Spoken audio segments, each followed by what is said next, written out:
Good morning from Samstown in Las Vegas. We just heard the whistle, which means we're ready to get started with our opening game of the 51st QubicaAMF Bowling World Cup. And we start off with Cameron Doyle from Team USA. Looks like he's going to throw our first shot today on our featured pairs. The 17-year-old from Brentwood, Tennessee, making his Team USA debut with this opening shot of the World Cup. And a good one to start and a good omen for his career, I would think. We expect big things out of Cameron Doyle as he gets older, and he's officially made his Team USA debut now. On the far left side of your screen, that is B-Boy Rivera of the Philippines.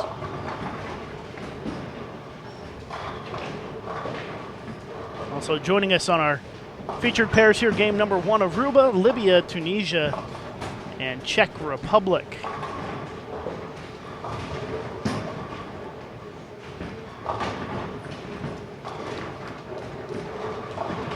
Opening game here of the first round of qualifying at the QubicaAMF World Cup underway. Run through the format for you. By the way, I'm Lucas Wiseman of Bold TV. Thank you so much for joining us. It's a pleasure to be here. Format is pretty simple. All of the men are on one squad. All of the women are on one squad. Women will be up later today. 8 games each round. So we've got 8 games today in round 1, 8 games in round 2 tomorrow. And then we'll make our first cut after round 3. So another 8 games for a 24-game qualifying total. We'll cut to the top 24 men and top 24 women, and they will bowl an additional 8 games of qualifying. We'll cut to the top 8 for round-robin match play in each division, and then we'll cut to the top 3 for the stepladder coming up on Thursday. Now, for those of you wondering if you can find information on this tournament, very simple. Just click on the link underneath the video here or go to QubicaAMF.com, and they have the lane assignments on there so you can see when your favorite bowler is going to make it onto the live stream pairs. And they are still working on getting the links for the live streaming and the live scoring on that page. As soon as we have that, we'll let you know. But we do expect that the results will be updated after each game on that website. You can find that link right under the video you're watching in the description of this event. Or go to QubicaAMF.com, and when you go to QubicaAMF.com, at the top in a red background, you'll see Bowling World Cup 2015. Just click on that, and it'll take you to the homepage for the tournament. So B-Boy Rivera with a 10-pin here in the second frame. Cameron Doyle stepping up, and he goes a little bit high, leaves the 4-7. I encourage you to use the hashtag 51BWC so that you can tweet about the event, and we'll be checking those tweets throughout the tournament.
Got bowlers from 88 countries here this week. This is the largest number of countries that compete in any bowling tournament in the world, more than even the World Championships.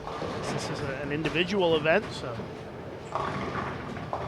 got 88 countries, 84 excuse me, men, and then the women will be on the lanes this afternoon, about 5 hours from now or so.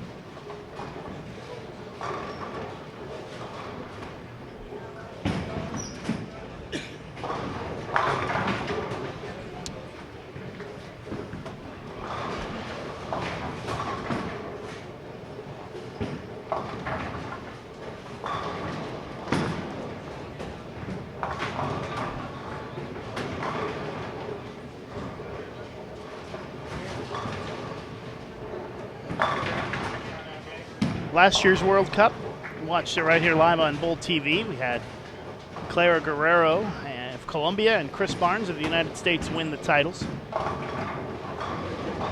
Clara Guerrero is back again this year. She'll be on the lanes this afternoon to try to defend her title. And we also have a couple of women in the field who are looking to break a record as the first three-time winner of the World Cup. And that would be Team USA Shannon Pluhowski and the Dominican Republic's Aumi Guerra. And once again, game one here underway. Philippines, Aruba, and Libya on 19 and 20. 21 and 22 is United States, Czech Republic, and Tunisia.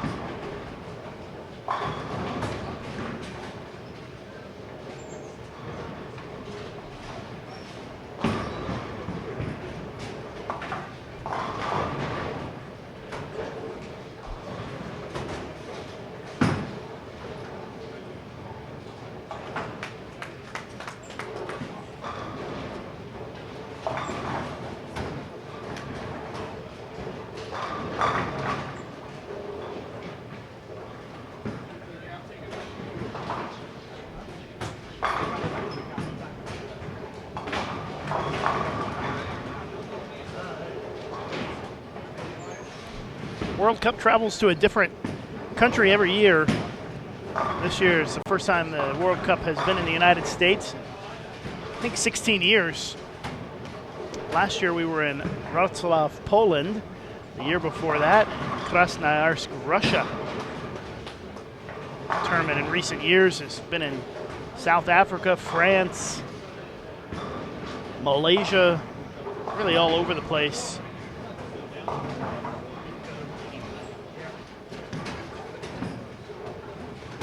year here at Samstown in Las Vegas.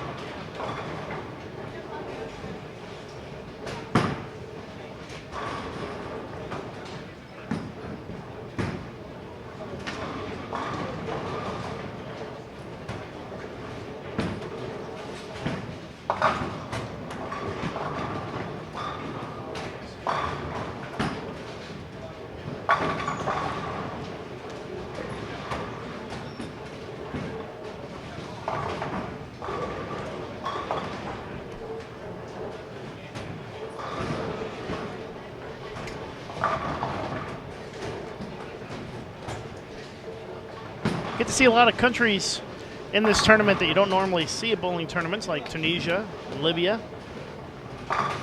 It's commonplace for the World Cup.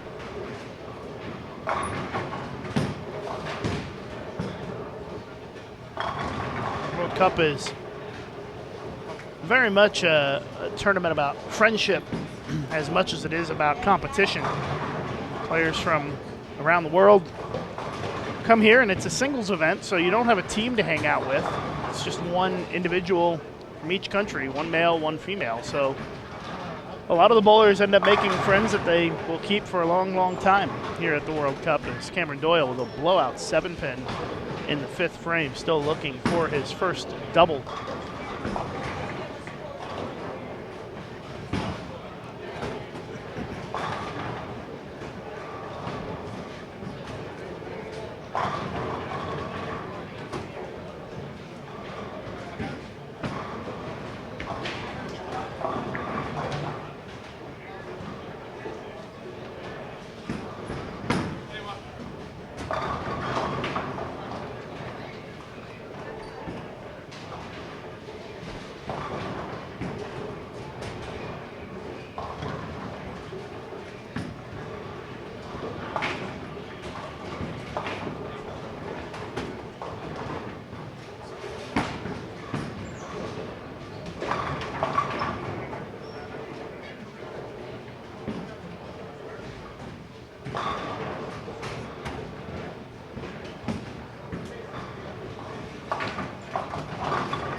Last night had the opening ceremonies here at Samstown Live. It was a great event, had the traditional march out of all the teams. It was heartwarming to be there when France was introduced and got the loudest round of applause of any of the countries that was introduced last night. Bowlers standing in solidarity with the country of France after the terrorist attacks.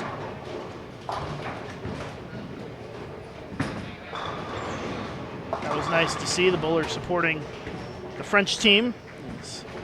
I'm sure we'll see them on the lanes as we move throughout the day today.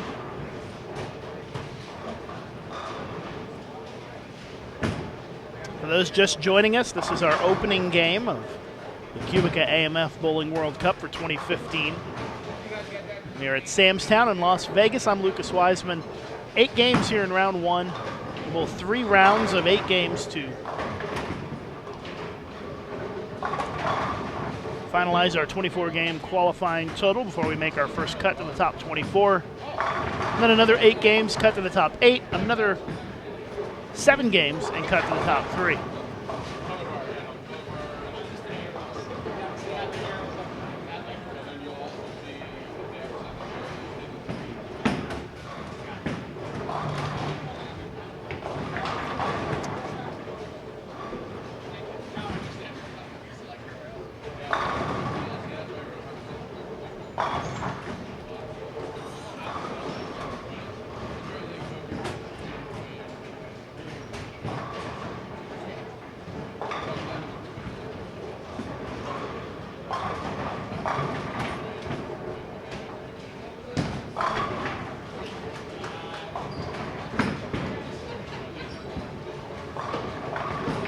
Again, if you want to see the lane assignments, QubicaAMF.com, and click on Bowling World Cup 2015 at the top of the page. And there is a link on that page for lane assignments, and you can see when your favorite bowler is going to make it onto our featured pairs. Our featured pairs, 19 and 20 and 21 and 22.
Women are scheduled to start their opening round in a little bit more than 5 hours from now. As Cameron Doyle finally puts a double on the board here this morning in the opening game. His first double as a Team USA member. Nice split conversion from B-Boy Rivera. He picks up the 4.79. B-Boy, a world champion from the Philippines.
B-Boy with the 2-pin. Comes up a little bit light.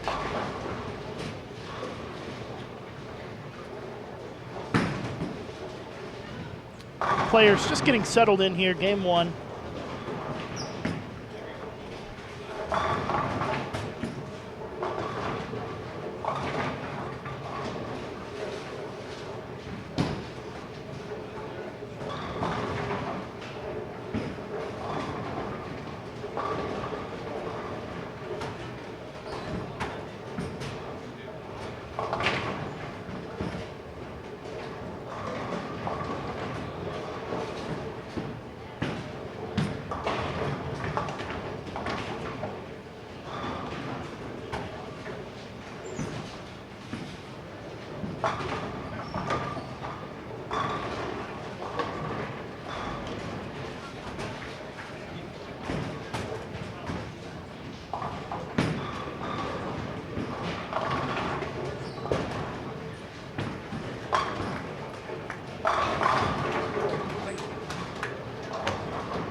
I just posted the link for the live scoring in our chat here on YouTube if you'd like to check that out.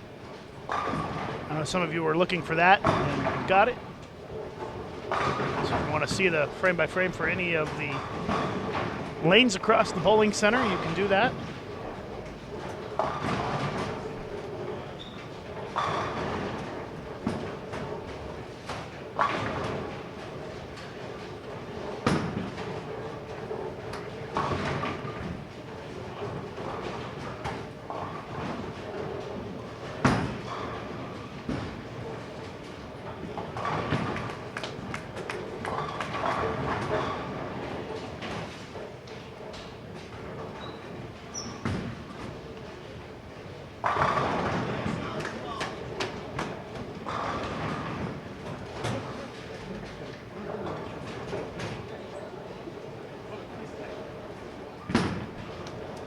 Be sure to use the hashtag 51BWC when tweeting about this event. We'll be monitoring those. You can send us your questions or comments.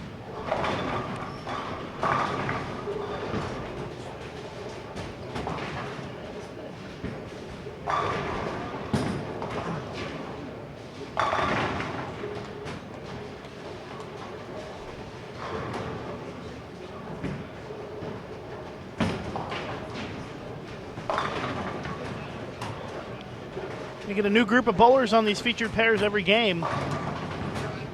We'll have 8 games for you this morning for the men. Have a re-oil, and then the women with 8 games. And if you can't see our chat, by the way, the link to the live scoring it's actually pretty easy. It's onlinescore.QubicaAMF.com/World Cup. We'll repeat that for you. onlinescore.QubicaAMF.com/World Cup.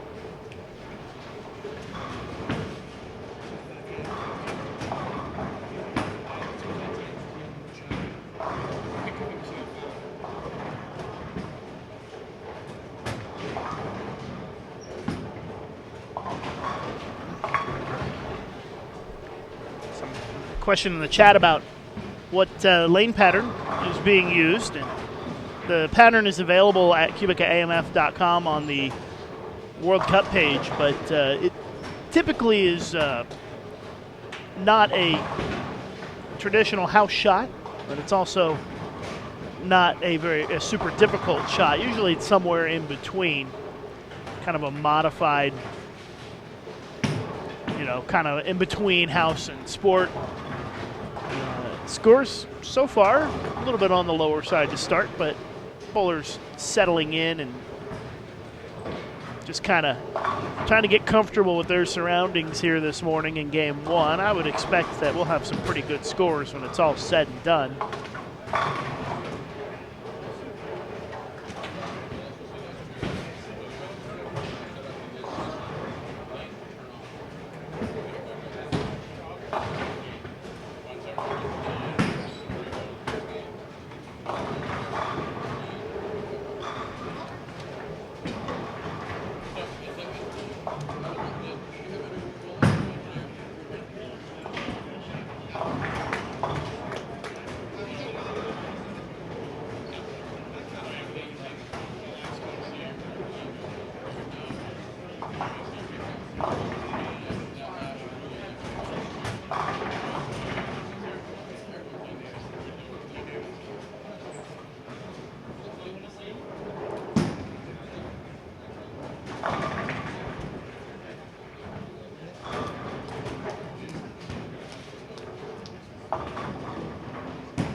All right, we've got a guest sitting in here for a few minutes. And he's kind of the man behind the social media this week for QubicaAMF. Dom Gall, how are you, Dom? I'm good, thank you, Lucas. Thanks for having me on. Yeah, no problem. And you're taking care of the social media this week, right, for QubicaAMF? Trying to keep busy.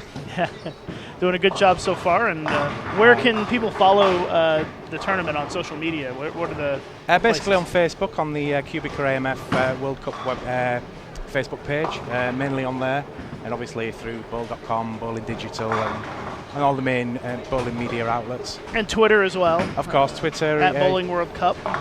Yep. I've been trying to tell people to use that hashtag 51BWC if you want to send in your comments or questions, or even you can also, some of the athletes even use that hashtag as well. That's right. Yeah, you can also use hashtag BWC as well.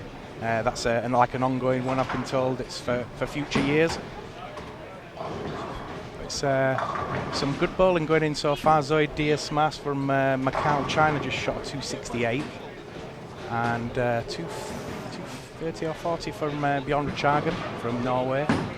A little bit of a disappointing start for Cameron Doyle of the U.S. 189 in his first game as a full-fledged Team USA member. It's a long format, though, isn't it, Lucas? It is. 24 games of qualifying before we make our first cut. So, like I was saying just a few minutes ago, players just getting settled in here and ready to go for the long haul. A lot of them quite nervous as well, obviously. I mean, they've got good experience, some of them, but the nerves still kick in now and again. This tournament is, I would say, about 50% friendship and 50% competition. It's you've got some bowlers who are here to make friends and have a good time and enjoy themselves, while also enjoy the competition. And you've got some bowlers who are here just to win, and it makes for a nice mix. And yeah, I think you're right there, Lucas. Being an individual tournament, you don't have a team to hang out with, so you end up making friends with the other bowlers from the other countries. And we've seen over the years a lot of long-term friendships made at this tournament that go beyond the sport of bowling. Yeah, it's a big family from what I can understand of the World Cup. I've been watching it for the last few years, well, for a lot of years really, and it's nice to be part of that family now and to be here in Vegas. It's amazing. You can find the lane assignments at QubicaAMF.com. Click on the Bowling World Cup link at the top of that page. Online scoring available at onlinescoring.QubicaAMF.com/World Cup. Looks like we're going to have one of my favorite players in the whole field up on the featured pairs for the next game. Who's that? I will wait to introduce him when he comes on the lanes. Ooh, sounds exciting, folks. B-Boy Rivera is B-Boy putting it together here at the end of this game, 3 in a row going into the 10th frame. Yeah, there seemed to be a lot of nerves this morning, Lucas, up and down the lanes. Not that everybody got into it.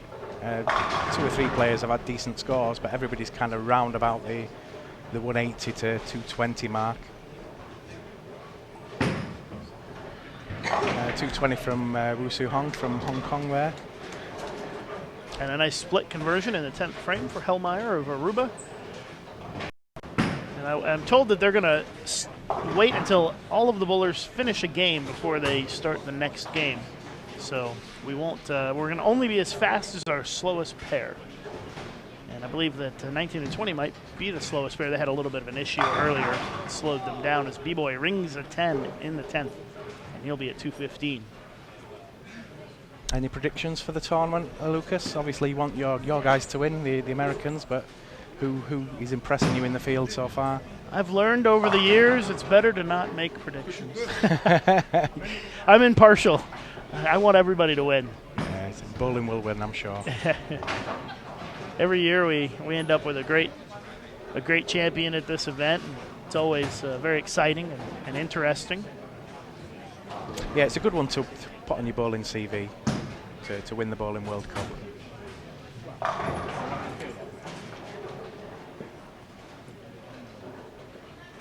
So we interview you for a change then, Lucas. You've done a lot of live streaming now. I have.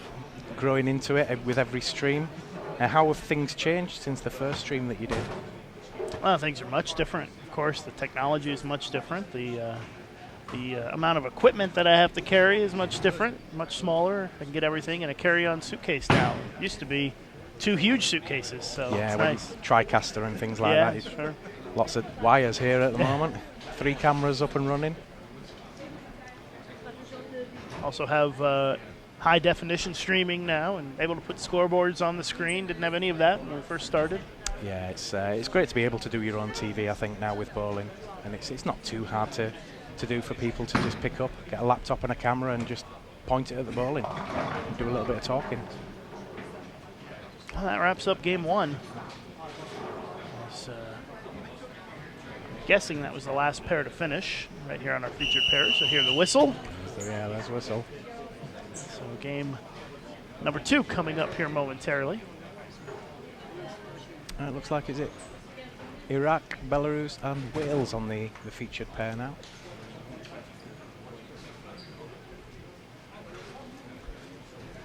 I'm going to have Russia, Jersey, and Venezuela on 19 and 20. Where are you next, Lucas, after this one? We're going to be live streaming the World Women's Championships in Abu Dhabi in December. Excellent. Yeah, You do a fair bit of traveling these days. that is true. Yes, it's actually been a little bit of a light year this year. I don't think I'm going to reach 100,000 miles. So that's a light year for me. You must be due an upgrade at some point, though. Yeah. Every once in a while, it's nice when it happens. I've never had that pleasure, so one day, hopefully, one day. Oh, they got the transition pretty fast there from game 1 to game 2. As we're moving right along here. Players look like they're bedding in a little bit now. Yeah, the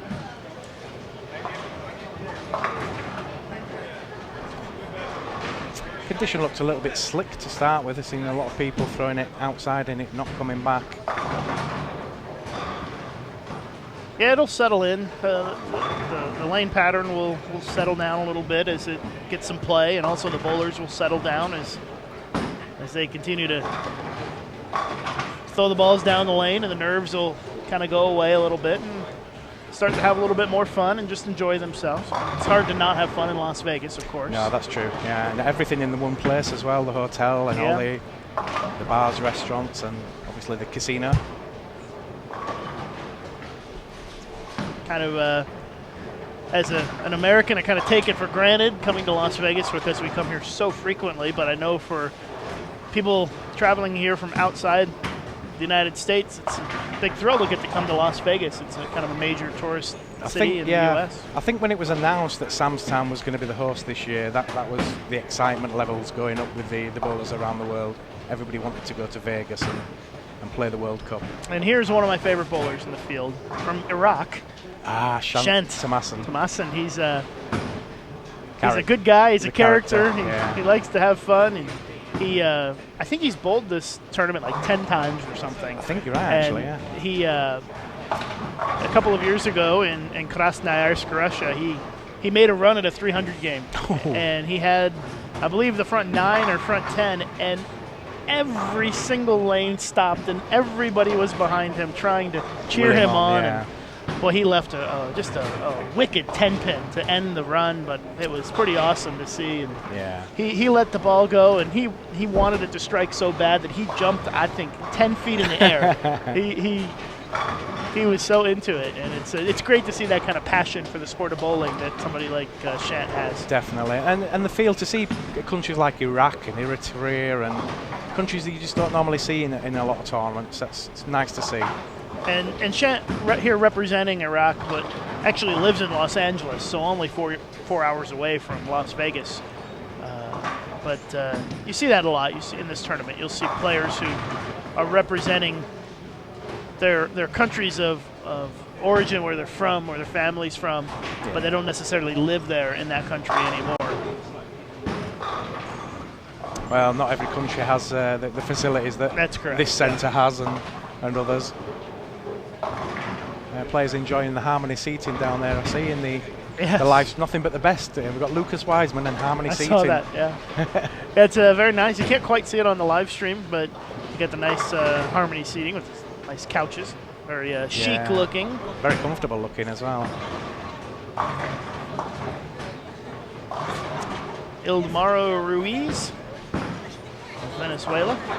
Up on lane 20, maybe familiar to a lot of bowling fans. Ildemaro, a professional bowler, has found some success on the PBA tour, as well as tremendous amount of success internationally. Yeah, I believe he's related to Amleto as well, and his sister's married to Amleto's brother or something like that.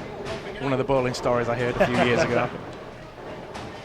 Actually visited Amleto's centre in Venezuela. Really nice. Yeah, it's kind of my hero as a kid was Amleto, and to go to his home centre in Barquisimeto was awesome.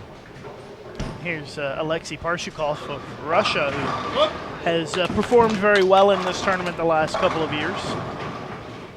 Up-and-coming nation, I think, are the Russians. The last few years, they seem to be getting it together and producing some good players. I would agree. Yeah, they've got some good individual players, and they've got to try to make that next step to become a stronger team and develop the talent, become a little bit of a deeper squad. You see that a lot. In some of the up-and-coming countries, you'll see a couple of good individual bowlers, but it's the key is to build the program and the good players goal toward the World Championships. Yeah, the good players need to inspire the next generation as well. If a country gets a couple of good players, then the next few years can follow that you get a few more.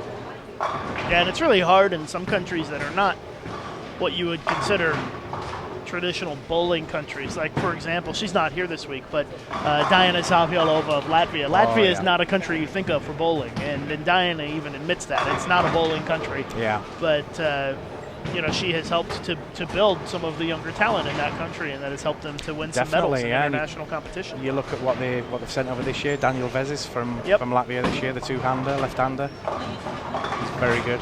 But I believe he's also half English, right? Half English, yeah. Half English, half Latvian. Yeah, I think his dad's English.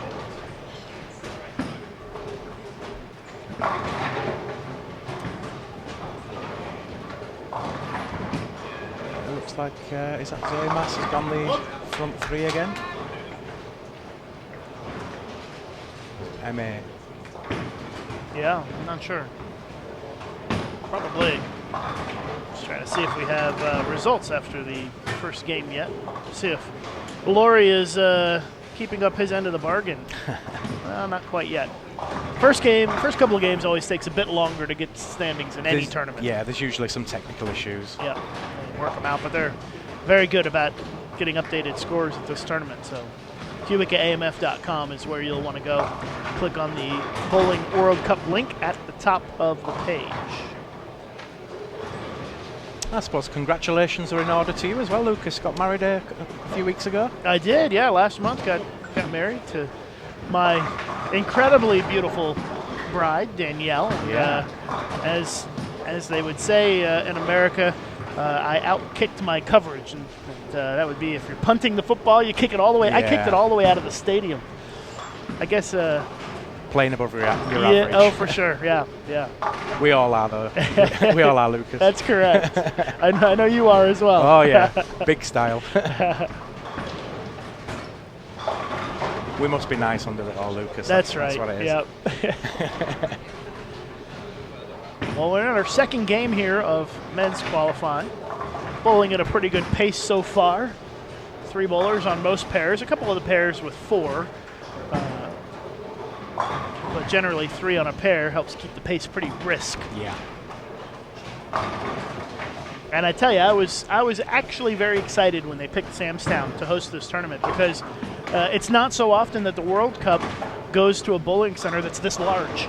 The World Cup typically goes to smaller bowling centers. Last year we only had 20 lanes that we could use, which meant that we had 3 men's squads and 2 women's squads, and bowling was from 8 o'clock in the morning until after midnight every day. And, it's one thing people don't appreciate is how many hours you would actually put into live streaming when it's like that. Yeah, it's a lot of hours, and it's the bowlers also like to come and watch their fellow competitors, and that makes for long days even for them coming to watch definitely. As well. And not too great on your voice as well. I mean, you're having to talk all day and try to pace myself a little bit. Desperate to get somebody to come in and talk with you for a little bit, just so you can have a break. Yeah, during the qualifying, I try to pace myself a little bit. You try to. My theory is always to try to save some of the energy for the parts that are the most compelling, which would be the match play and the finals. Of course, that's the part that the most people are going to watch. Although we have a pretty good audience this morning. Approaching 800 viewers, which is quite good for the opening squad. Not a bad start at all, really.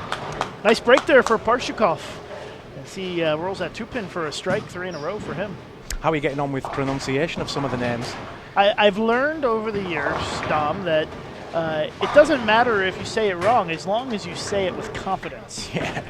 As long as you're trying. But of course, I always welcome the players to come and help me. And if I do say it wrong, then correct me. The Shant was staring it down. He almost got the big break.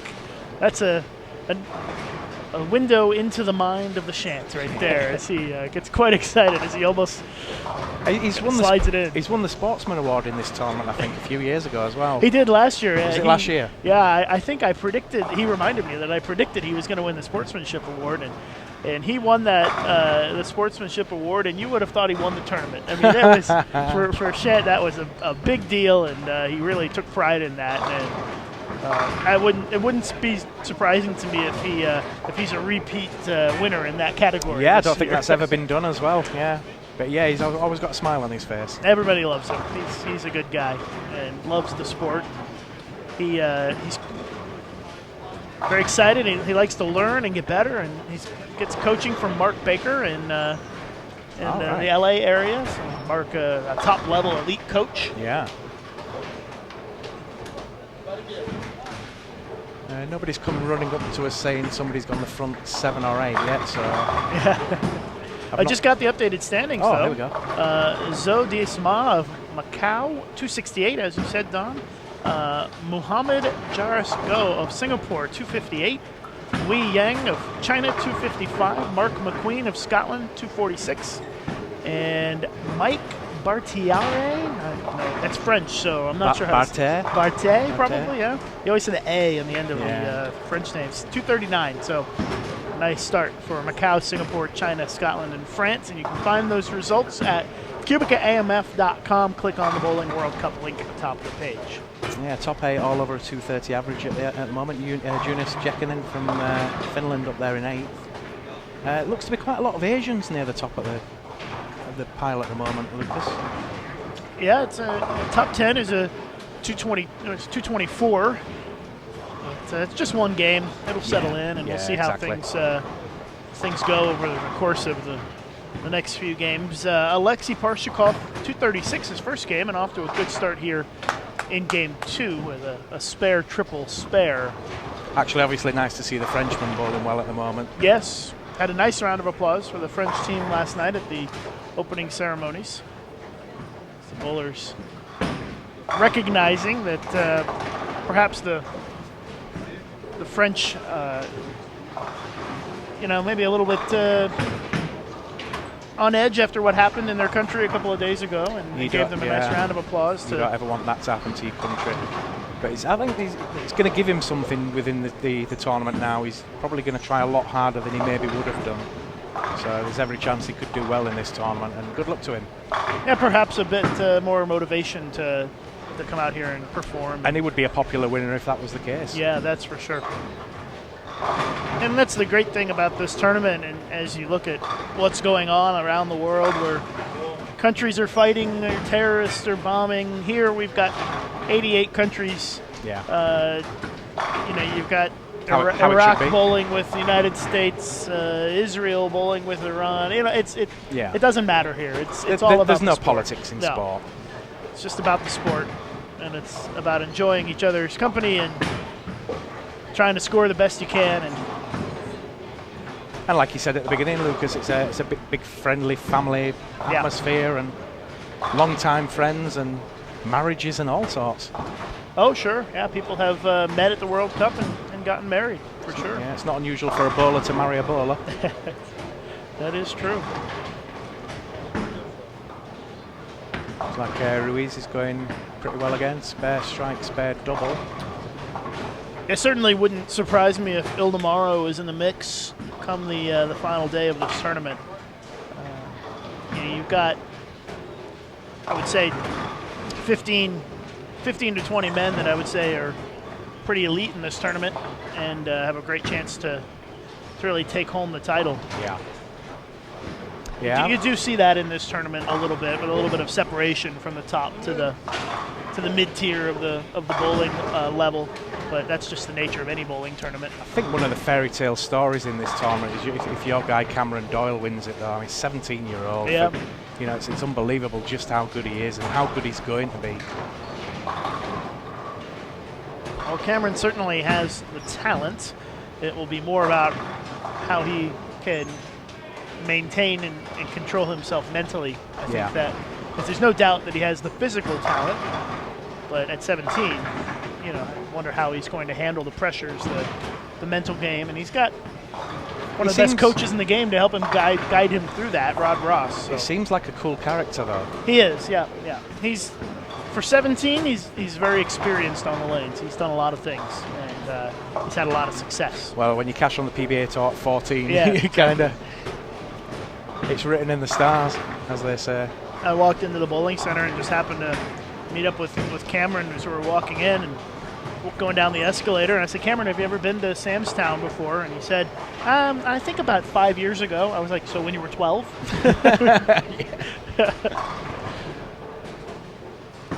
Yeah, it is becoming a little bit of a young man's sport, though. They're coming through a lot younger than they used to do, and a lot of talent at that age as well.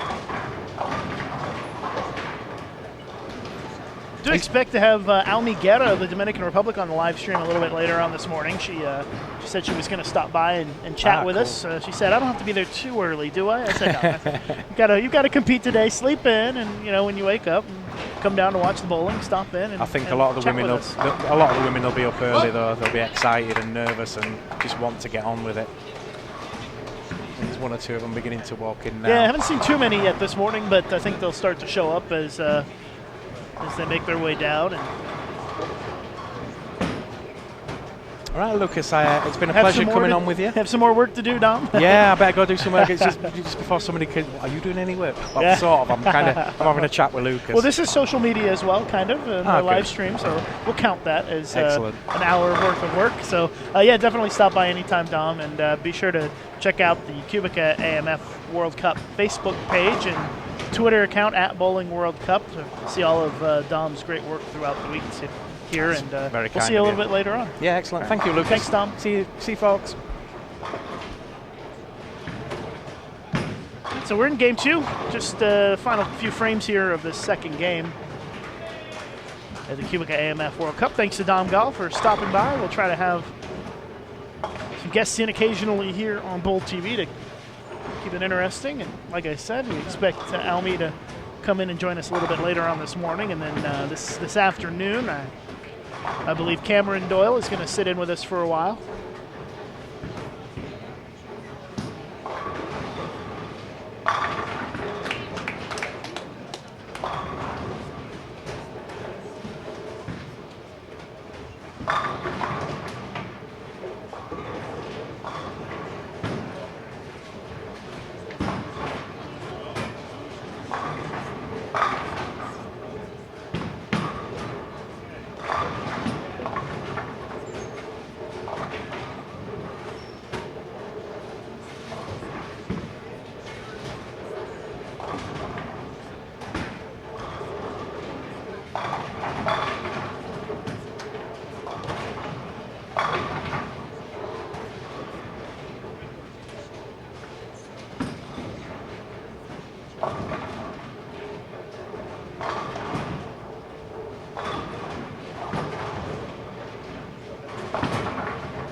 Strikes are flowing on 19 and 20 right now as they get ready to start the 9th frame. Everybody working on at least a double.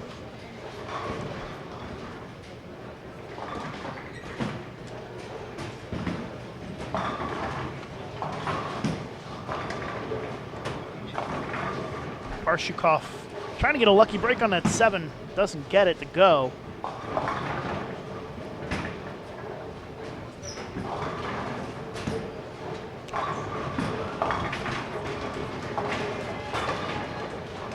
And then Jarvis from Jersey ends his string of 3 strikes in a row with a baby split. Be Careful, there's a sleeper behind that.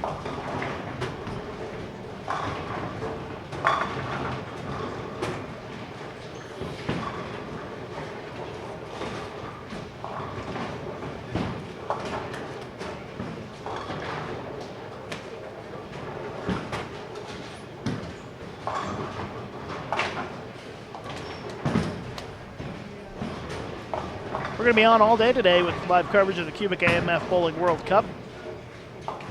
Women will be coming up about 4.5 hours from now in the second round tomorrow morning, same time.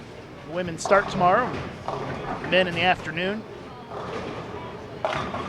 Tuesday, we go back to men to start, women in the afternoon. Wednesday is a short day. We have the round of 24 in the morning. We'll only take about 2.5 hours, starting at 9 a.m., done by 11:30 that day. So kind of a free afternoon for a lot of the bowlers. And then Thursday is our finals, our round of 8 and our step ladder on Thursday, so be sure to tune in for that. Here's Ruiz from Venezuela looking for a triple. Goes a little high, runs it to try to get it to carry that 4-pin, but it doesn't, so all the strings ended on that pair in the 9th frame.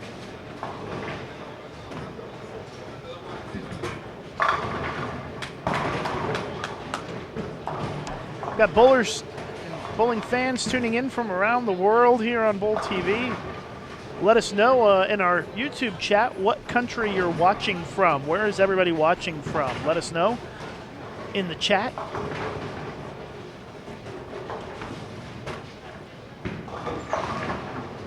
I already saw Singapore represented.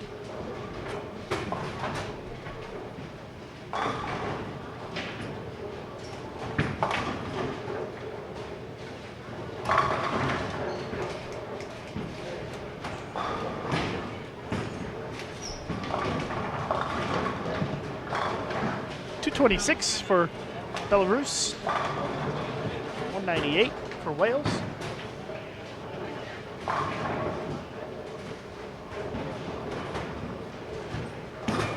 So we've got United States, UK, Brazil, Estonia, Thailand, Mexico, India, Belgium, Israel, Azores, UAE, Japan, Belgium. Bowling fans from around the world tuning in here to watch today on Bowl TV. And do us a favor, post the link to the live stream on your Facebook and Twitter. And spread the word. Let's see if we can get it to 1,000 viewers. We've got Mongolia, Norway, Netherlands, Ireland, Denmark, Bulgaria, Guam. Wow. Lots of folks from around the world tuning in this morning, watching our live coverage. Slovenia.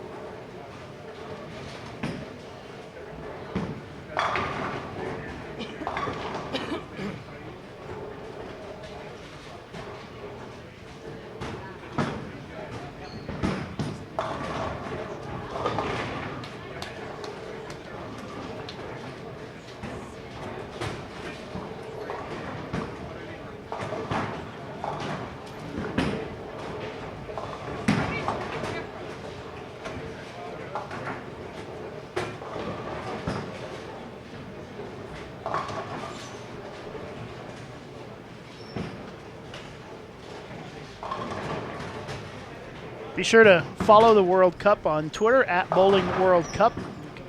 Follow me at Lucas_Wiseman. Parshukov of Russia, 215 to get to 451 to start the tournament. Jersey, 180. Venezuela going to be in the low 200s unless he can find a way to convert the split here. 204.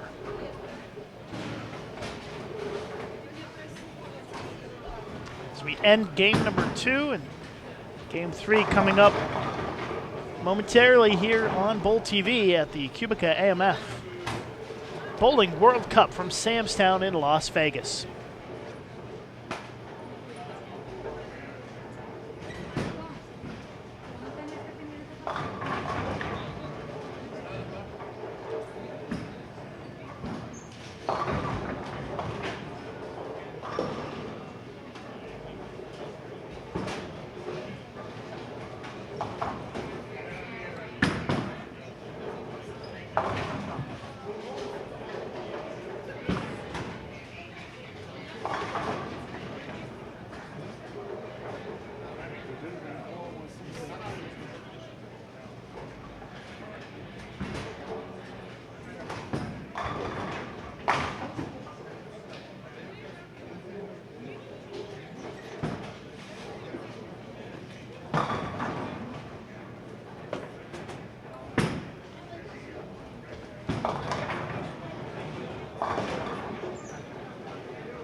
All right, ready to get started with our third game, and got another guest joining us, the world-famous Tim Mack. Lucky to be in the booth with the more famous Lucas Wiseman. I don't know about that. You certainly are well-known around the world from all of the tournaments that you've won across the globe. You've won how many tournaments and how many continents? I won a couple and a couple. Yeah, it's a lot, right? It's a lot. I've won in every continent but Egypt, and the second twice there. And I've competed in about 45 different countries and been fortunate enough to win in a couple of those. So it's been, it's formed who I am and shaped my life, having the opportunity to bowl around the world. So it's pretty neat. So I've seen a lot of familiar faces this week and caught up with some people I haven't seen in a while. This is my first World Cup. I've never been to the World Cup before, so this is my first World Cup, and pretty cool because it's in a place that I'm very familiar with, meaning Samstown. When we bowled the high rollers and the mini eliminators and international eliminators, I used to call it Timstown because I had a lot of success here as a bowler. So I love being here. I've always enjoyed Samstown, the bowling center.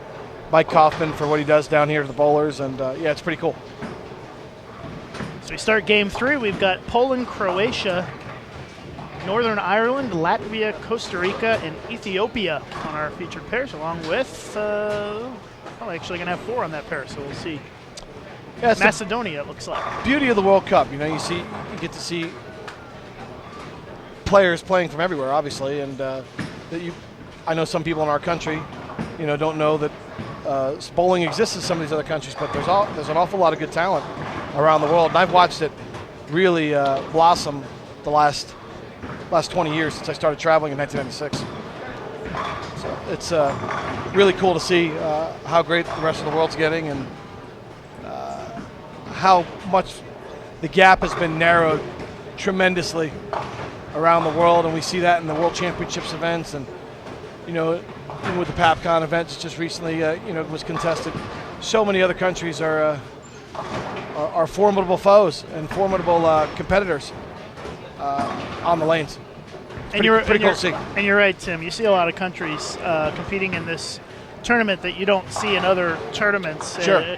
For example, we've got a bowler from Ethiopia who's going to be bowling on lane 22 here in a moment. And one of the cool things about the World Cup is talking to these people and getting to know them. And a few years ago, I just happened to sit on the bus next to the female bowler from Ethiopia that year. And I talked to her about it. So, what's bowling like in Ethiopia? I mean, sure. I wouldn't think that it's a big thing. She said, well, it's not a big sport in Ethiopia. We have a few lanes. We don't have a lane machine. They do the oil by hand. We have no way to drill any bowling balls. She said, when I want to get a bowling ball, she had to take a boat across the Red Sea or something to get to a place where they could drill a bowling ball for her. And it's a very different. Bowling is very different in a lot of countries, especially in countries like Ethiopia. For sure. I haven't had the opportunity to go to Ethiopia. Let's look at there's our good friend Jim Callahan from Storm here helping out all the bowlers this week. We'll take a picture of us. I haven't had an opportunity to go to Ethiopia, one of the few countries I haven't been to. But it's always nice to hear the stories of all the players and all the people around the world, what their experience is, and what's brought them to the World Cup or what's got them there, or what's led them to their journey and their destination. Yeah, and a lot of these bowlers are champions in their own countries. They have to win tournaments to be able to come to bowl in the World Cup, and so they've already proven that they're the best in their country. Now trying to prove that they're one of the best in the world here at the World Cup. And some have. There's been some surprise finishes from some people around the world and some of these other events that have been pretty cool to see, actually. And I would anticipate, that we see some surprises, not in the near future. That some other countries that maybe they didn't think were capable of getting things done are certainly coming closer and closer and closer to hoisting trophies, especially in an event such as this one. Because this one has got a lot of respect around the world, and people recognize it around the world. They don't, not everybody here knows about the PBA Tour. That's correct. Yep. Not everybody here knows about the European Tour. It's the old adage, out of sight, out of mind. And some of these people, that maybe get to the World Championships once every 2 or 4 years, they don't get an opportunity to see or experience anything else other than the World Championship and maybe the World Cup. So, and I have heard from a lot of the bowlers over the years as we've started live streaming from some of these events that, especially, the PBA tour is not broadcast in many countries, and so they don't get to see bowling very often. And so the opportunity to be able to watch bowling on the computer, we can see that Huge, in the numbers when we look at the analytics at the end of an event, especially like the World Cup. We'll have people from 150 countries that will watch the live streaming. Speaking of people watching right now, I just got a message from my boys in Bermuda, all my guys down there. I was fortunate enough last year to be down there for a couple weeks and help train the guys to get ready for the World Championships. It was a great experience in UAE. They're watching right now. I want to say a shout out to the Bermuda boys, Maney and Lemieux and Bush and Ronaldo and the old guy in the team that still has it, Dean Lightbourne. And they got some good talented players in Bermuda.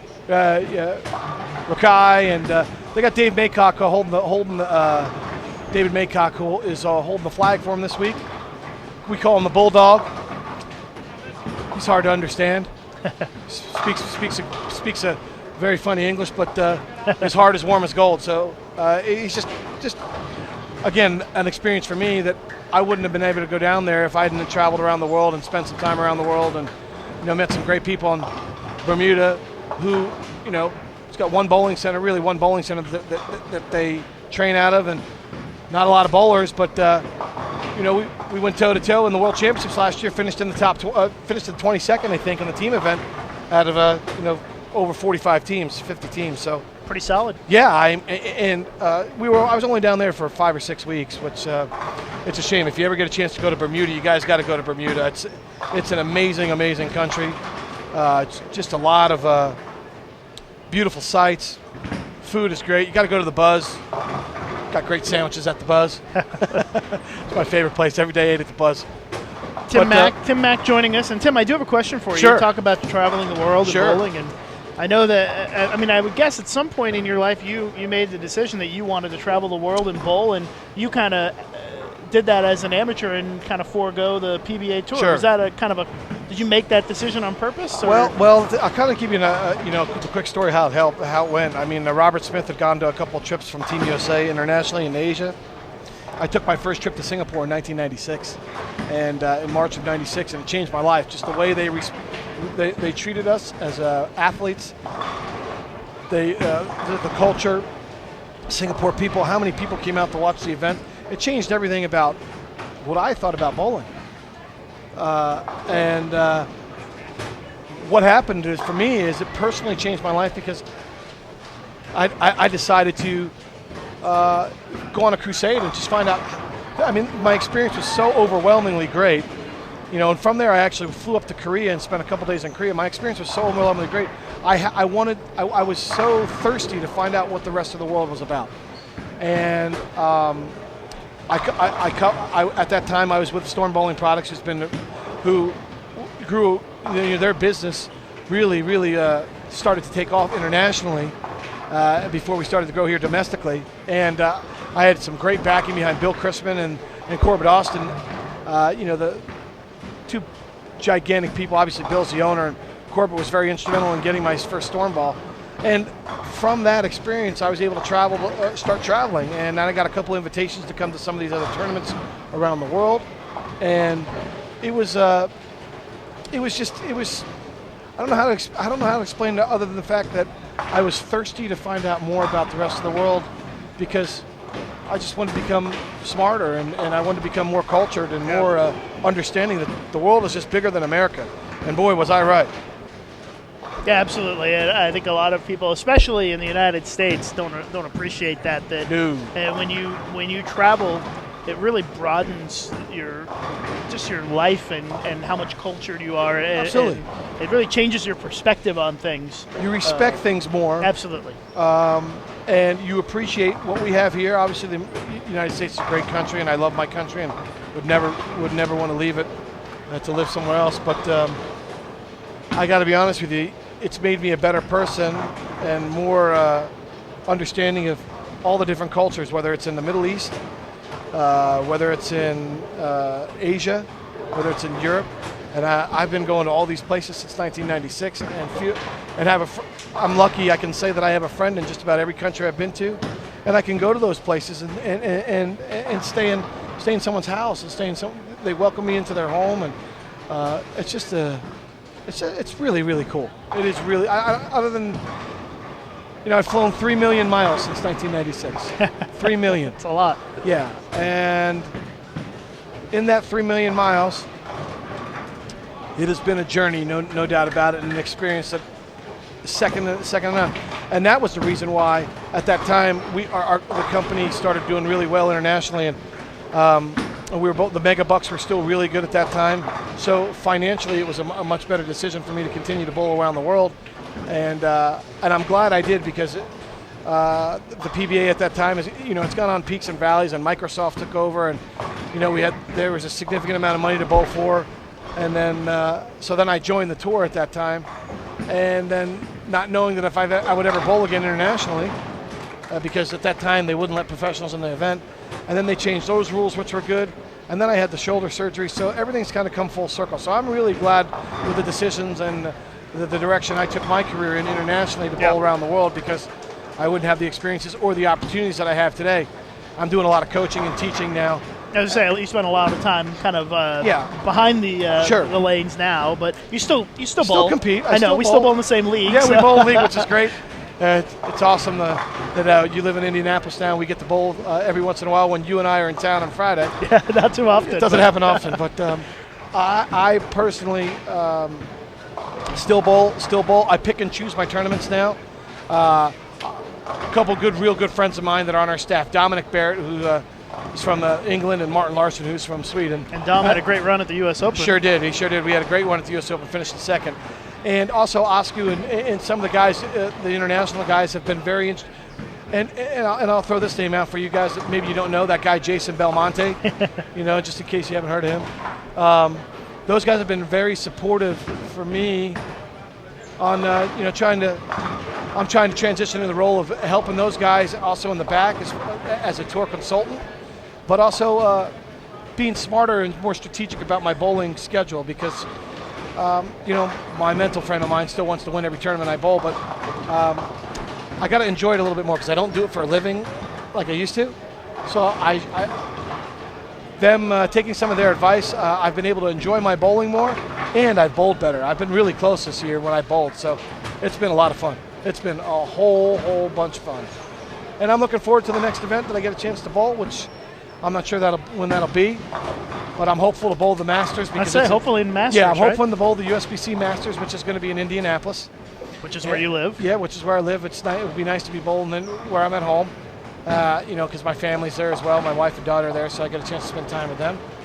And I'll probably bowl the Middle East swing over there in Bahrain and Kuwait and Qatar. Some good money in those tournaments. Yep, and bowl Germany. Germany's always a great place to go to. All the Germans out there that are watching, you guys are great. And the hospitality and the culture in these countries is phenomenal.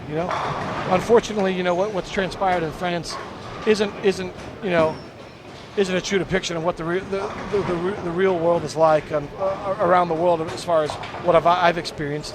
I see nothing but camaraderie, love, and respect wherever we go, and hopefully, all the good people in France that might be watching this morning, watching Mike Bartier bowl, you guys heal soon and things are okay over there.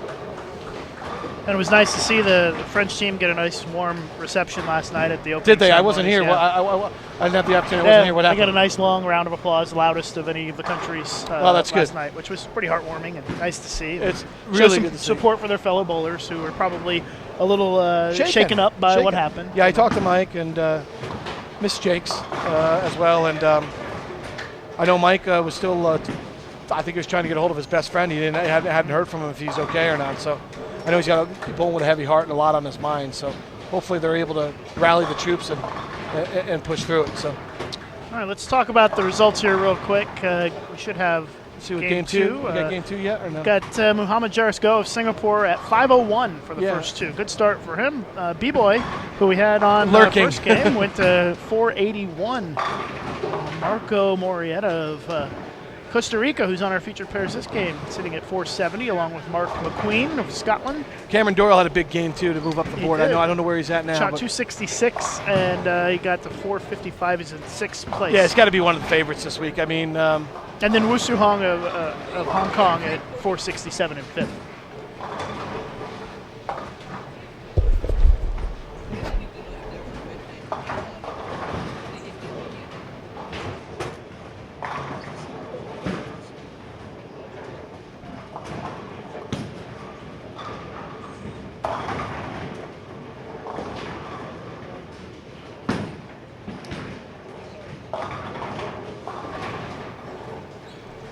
Helping out a fan who wanted to watch the live streaming. wanted to find the link to the live streaming. So back to what I was saying, I mean, Cameron Doyle has obviously got to be one of the favorites this week. He's bowling a big game down there, it looks like. Yeah, and he the first game he shot 189. You have to think he was a little nervous. His first game too. as a Team USA member. He's bowled Junior Team USA. It's his first adult tournament for Team USA. And high expectations, home country. But he's going to settle in. I think he's going to be just fine. Yeah, he's got a 7 or an 8 bagger down there. It looks like he's bowling 290 this game. And Tim, you've been walking around helping some people with the lane play. Tell us about the pattern. What do we have out here this week? I'm going to tell you more about the surface of the lane and that is dictating where people are playing. It's a brand new HBL AMF surface. Yeah, it's recently installed since the Senior World Championships. And the AMF always has a little bit more friction on the lane and can sometimes dominate what's in the pattern. So what you're going to see is the track really hooking a lot, really picking up a lot. There's a lot of friction right in the track zone, and when I say track zone, I'm going to say let's call that from 14 to 7. And if you get it right going down the lane because of the longer oil pattern, past 5-6, you're going to miss the head pin. You're going to miss the head pin. In the past, I know we've seen some really high scores at the World Cup, and I would anticipate we'll see some good ones this week. But overall, I would think the field isn't going to average as high as it has in the past this first day. They'll figure them out. They'll definitely figure them out because you got enough world-class bowlers on the field. But I can tell you, I think if you got to play in that zone because I don't know the oil they're using. I'm pretty sure they're using an AMF machine as well. So they are. Yep. I don't know all the intricacies to really give you more information about that. So yeah, it looks like Cameron Doyle's bowling 290 this game. He's got spare 10 bagger, so he's going to go to 750 in a hurry. And you can find the live scoring at onlinescore.QubicaAMF.com/World Cup.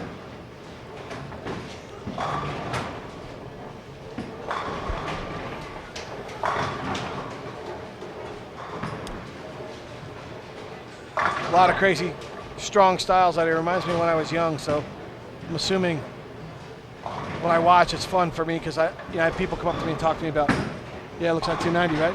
Yep, just called it live scoring. Cameron Doyle down on lane 10, going to shoot 290. Get him to 745 for the first three. That's pretty good with a 180 start. Yeah. 260, 290 is a pretty good start. I'd say he's settled in a little bit. No doubt. Now here's an interesting thing you've seen on the camera. You got Daniel Vesas from Latvia. Yep. He's a two-hander, and he's throwing it back up because he obviously doesn't like his reaction on the left side of the lane. So he's throwing a two-handed back up on the other side. Yeah, I noticed that. He's impressive. Yeah, very versatile.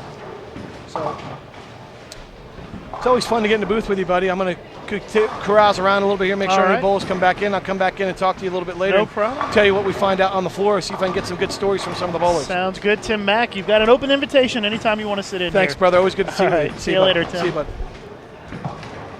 Tim's going to walk around, do some work as we finish up game number 3 here at the World Cup.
All right, another special guest coming on the live streaming. She's got her sunglasses, her bottle of water. She's got a whole bunch of stuff here. Super glue. I'm ready for the outdoors. Aumi Guerra from the Dominican Republic joining us now. And Aumi, you have had a lot of success in this tournament. I have a feeling this is probably one of your favorite tournaments to bowl. Am I right? Yeah, good morning, Lucas. Good morning. Good morning, everyone. This is probably my favorite tournament ever. There's a sense of friendliness, and it's just a different flavor. You go around everywhere, and you understand the Let me allure. just fix your microphone a little bit, a little closer. The charm of the World Cup is, I think it's that the amount of countries and the single representatives, and everybody mingles. It's just a beautiful event. And you've had some success as well. You've won twice. Yeah. And then finished second the next year, and always in the mix at this tournament. And Well, has to the oiling pattern helps out. yeah, it's not just about the oil pad. You work hard at your game and try to Yeah. stay sharp, and it typically the World Cup is not the most difficult pattern that you'll bowl on over the course of the year, No. but it's not the easiest, I wouldn't say. I think it's not a. We always talk about the pattern and the bowling balls, and we forget about the talent of the bowlers. Yeah. You know, like it may be an easier pattern, and it may be such a nice event, but you still have great bowlers that Sure. come here, and one great bowler that you have to beat is enough to make it a very difficult tournament, and that is the World Cup. It's a marathon, and you bowl your 40 whatever games, but still in the final, you're going to get a world champion that you have to beat on TV. And that's always hard. And the reality is that regardless of what pattern you put out there, the good bowlers find a way to score. Yeah, and especially on the longer formats, I think you eliminate a little bit of the luck factor when you have to bowl so many games, and I think that's part of what I like. I think my game is more suited towards the later games, and because we bowl 8 games, the lanes transition in a way that really suits my style. Plus the distance of the pattern just is something that I really like. But yeah, I work hard, and World Cup time is always a happy time. Also back home, a lot of people follow me. Want to say hello to Pili, who's Of a course, Lucas Weissman our biggest fan. She's a fan. She's out there. She's listening. I'm a fan of hers as well. She's always around, really supportive, and really for me this event it helped me bring a little bit of awareness in my country as to, the sport of bowling is considered a non-traditional sport, but we've been competing for years, we've been winning stuff for years, so it's time that we change that whole non-traditional and say, we can bowl in the Dominican Republic. That's why I love the World Cup. When you won the World Cup, it led to a lot of recognition in the Dominican Republic, right? Yeah. Talk about that a little bit. What kind of stuff happened in the Dominican when you got home from winning? Well, the first time was a bit of a nail-biter final sort of thing. I wasn't really the favorite. I didn't even expect to make it to the final, quite honestly. And I faced the Korean girl, which really never missed, I think, the entire event. And you were there. That was the most exciting win ever. But when I went back home, it was just such a surprise, I don't think they realized that they had any athletes in this sport that could really compete at that level. And it created a lot of attention for the sport, a lot of things happened, and it created a lot of attention for me. I mean, they nominated me to the Athlete of the Year, which was such an honor to be with, From Felix all the Sanchez sports and all the kids from that all we, the sports, yeah, right, in the Dominican. Yeah. Of course, the baseball players, everybody. Yeah. So for me, that was great. But for me, the most important thing is to bring, attention to the sport. I really love bowling, and I really feel that we get a bad rap as a sport. But, the bottom line is when you love something, it doesn't matter where that something is, It doesn't have to be the most popular activity in the world. That's what you do. So I will continue to represent and try to bring positive awareness towards bowling. And Aumi, you're trying to accomplish a feat that no woman has done in this tournament, win it 3 times. You and Shannon Plahowski have the chance, and I think the dream final would be you against Shannon this week. Well, it would be a rematch. Set the record. Yeah. It would be fun because me and Shannon actually met each other at the Pan American Games earlier this year. It was a close match. I don't think either of us bowled our best game. It was so fast, and everybody was was a bit rushed in, but it would be a nice rematch of that event, and also there's so much on the line, right? Because if that's the perceived final, whoever wins is the person that has the most cups. But for me, you know that, Lucas. I just come here and I have such a blast, And I've had some disappointments here. But I always enjoy it so much. It's always a positive experience. I don't think it'll matter where I end up. I always just appreciate this event for what it is. Aumi, do you feel like there's some added pressure on you when you've had so much success in this tournament? You know what? It doesn't feel that way. It makes me want to just do better. I feel like some people, this tournament brings awareness to the bowlers. You don't even have to be all that good to be recognized here. You're recognized for showing up. You're recognized for representing a country that's never been represented. So for me to get attention for being good, it's just, oh boy, I want to make my country look great. It doesn't add pressure. It kind of makes me want to bowl better. And sometimes this tournament is more about friendship and enjoying the company and than more than the competition. But you do get to make a lot of friends at this tournament. Oh yeah, for sure. Over the years that you will maintain for a long time. And it's the most global event out there. It is. For bowling, it is without question the event with the most number of countries that compete. I think we have 87 or 88 countries here this year. It gives it credibility on that alone. I don't think there's many sporting events that can get together that amount of nations. It's really a beautiful sight. Just sitting here and watching 50-some lanes with flags hanging all over them. There's a lot of countries represented here, and that's an entire nation. That's an entire bowling community that gets to do their thing here at the World Cup. We wrap up game number 3, moving right along here at a pretty good pace so far this morning in our opening round of qualifying for the men. The women are going to be on the lanes later on today. Aumi and the rest of the women's field taking the lanes, but in about 4 hours or so. Mm-hmm. You get a little anxious to get out there and get started? Yeah, the start of the tournament, you're always trying to cope with those nerves. I get weird hands. My hands swell and come back down, and I drop the ball. But, after you get a couple games in, you kind of, the butterflies settle, and you kind of get going. Yeah. I always have butterflies. Yeah. When I lose the butterflies, I think I'll just coach. Yeah, the first game or so, you settle in and just, Yeah, try to make your spares. Yeah, just try to get comfortable. We saw Cameron Doyle, Team USA. He was on featured pairs first game, shot 189, and then he shot 266, 289 the next 2 games. He's so very just impressive. Settle down and, He's a relax. giant. I watched Cameron a little bit yesterday in the practice session, and I must say, for such a young man, he is impressive. The things he can do with his hand is incredible. How do you feel about the pattern this week and what it looks like? Practice session, it was interesting. I felt that the lanes were a bit more demanding than in previous years. The oil seems like it transitions a little bit faster than in the past. I bowl with the women, so you don't really see what you see with the men where they're, opening the entire lane up. So for me yesterday, I started out pretty good, pretty normal, and then there was a little bit of a stretch there where I was kind of confused, But I think, you kind of come in with a game plan, but you're also prepared to throw it out the window at any given moment, Well, the lanes will play a little different today than they did in the practice session. Of course, everybody's trying stuff, so it's not really an honest read.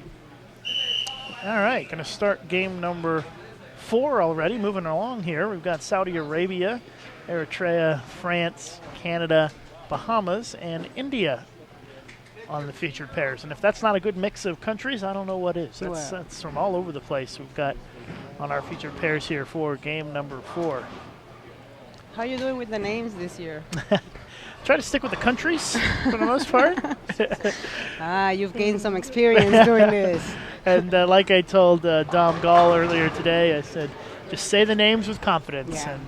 And if I say your name wrong and you go back in the hotel tonight and you're watching the live streaming, please come tell me so I know how to say it properly. Well, it's okay. I've had my name mispronounced in the past. It's okay. Yes, I know. Yes. Believe me. You have to say it. The Hispanic names you have to say with some attitude. Yeah. Aumi Guerra. Yeah. Got to get into it. You need the pasas. That's right. So I had to look up last night where Eritrea is as he steps up and throws a nice shot there. In the Lucas, first frame enlighten here. me. It is in Africa, northeastern Africa, along the Red Sea, so kind of south of Egypt, near Ethiopia. Is this the first time they participate? I believe I've seen them before, but I'm not 100% sure. I've never seen them before. But see, if you look here, we've got Egypt and Saudi Arabia, and if you zoom in on the map, you can see. Lucas got Eritrea. Google Map for me, That's right. ladies and gentlemen. Thank you, Lucas. That's right, right along the Red Sea, the southern Red Sea, if you're wondering where that is. This is what the World Cup does. You need to get out, your Yes, maps. for sure. Eritrea borders Sudan, Ethiopia, and Djibouti. Wow. I didn't know they bowled there. I didn't know they were there. Yeah, there's a lot of the countries in Africa. I think that is an area of growth for bowling, and I think that World Bowling is going to try to kind of beef up their presence in Africa. And I don't think that there's an African bowling federation. If there is, it's very small, and I think that is. I believe I saw that on the agenda for the World Bowling Congress next I've heard month. this before, yeah. Yeah, that they're going to try to organize a little bit better in that continent, which if you want to make bowling a truly global sport and get in the Olympics, Africa has to be involved. Of course, such a big place. Yeah, to help to make that happen. Really, bowling does pretty well in the American zone and the European zone and even the Asian zone. Yeah. Very strong, but the African zone outside of maybe South Africa is pretty non-existent in terms of competitive bowling. There are people who bowl, but I think that a lot of that has to do with the facilities in Africa. And the economics and the facilities are not necessarily readily available. And so those are some obstacles that have to be overcome. Well, I agree. I rarely see African nations compete in world championships. The World Cup is pretty much the only time when you see them outside of South Africa, I think. Yes, Who I think occasionally will compete. getting a team together might be hard for them. Lucas, when you talk about bowling being such a global sport, as a competitor, I've gone to some weird places Oh, that for you'll sure. never Yeah, go, me too. It's really cool, actually. Yeah, there's been some. I mean, a couple of years ago, I never thought I'd go to Siberia. There you go. I went to a in place Russia. called Krasnoyarsk. Yeah, exactly. And we learned how to say it right. Krasnoyarsk. Yeah, it's a lot of fun getting to see all over the world and bowl in different places and live stream in different places. Yeah, you do this very well, Lucas. I always, if I'm on here, I gotta say it. I'm very thankful for what you do because sitting here. Thank you very much. It's long days, man. It is. It's a lot of hours, and you just sit here and watch bowling and stay fresh and make it good for the viewers. Well, this week I'm very thankful there's 56 lanes, so that all the men are on one squad and all the women are on one squad. Otherwise, you'll be here forever. Yeah, exactly. The last 2 years have been pretty rough at the World Cup with 5 squads to make for very long days. It's a long event too, so after 3 or 4 days of that, you're not as fresh. That's so correct. Thanks, Lucas, because thank you very much. Everybody at home really loves you. I know you're a fan of the live streaming as well. You're always watch watching. all the time, all the time. We are just underway, game number 4. About 900 viewers this morning for our first squad. Pretty good. Pretty good. Well, Lucas, maybe I should share a selfie, get online. Oh, sure, no problem. I'm not exactly technologically savvy. Oh, come on. Plus it's hard to wear my glasses with this earphones. Let me see. I'll give you an update on the standings here momentarily. Refresh and see if we've got them. Yeah, we do. Cameron Doyle has moved into the lead at 744 for the first 3 games. He started with 180 then. And speaking of the African zone, Francois Roy of South Africa is in second place. When I walked into the bowling center, Francois had the first 11. Did he really? What timing? Marco Morietta of Costa Rica. Am I saying that right? Marco Moretti. Moretti. Mm-hmm. Thank you. Marco Moretti of Costa Rica, 706, so good start for him. Wu Su Hong of Hong Kong at 693 is in 4th place, and then Mohamed Jerisko of Singapore at 692. B-Boy Rivera of the Philippines, 675 in 6th place. You can find those standings at QubicaAMF.com. Click on the World Cup, but scores pretty good at the top of the leaderboard. Pretty good, to start things off. Top 10 is a 221 average right now. Pretty good. see the butterflies. You know. Yes, things settle down Yeah. first game, and then all of a sudden the scores start going up. And you've got, let's see, 30 bowlers averaging 200 or better for the first 3 games. Yeah, that looks pretty good. I mean, I don't know how the cross is going to be. You know, official practice, such a big bowling center, you kind of just bowl in 3 or 4 pairs and you're pretty much done with it. But I'm sure lane to lane, there should be some variables that you're going to face. And there's got to be a weird game or low game somewhere and everybody's set. Unless you know. Yeah, you would think so. But Tim Mack was telling me the surface is new here. Yeah. They just installed the surface, and then they're using QubicaAMF's new oil, which rumor has it is very good and holds up very well. I think that's what I saw that was different. Yeah, it could be the oil is a Yeah. little different.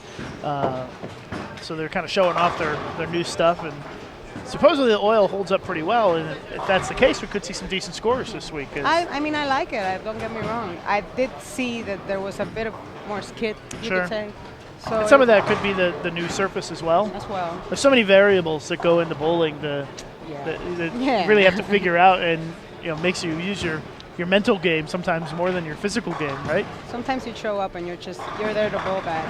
Don't matter what ball, what pattern, you're just gonna bowl bad.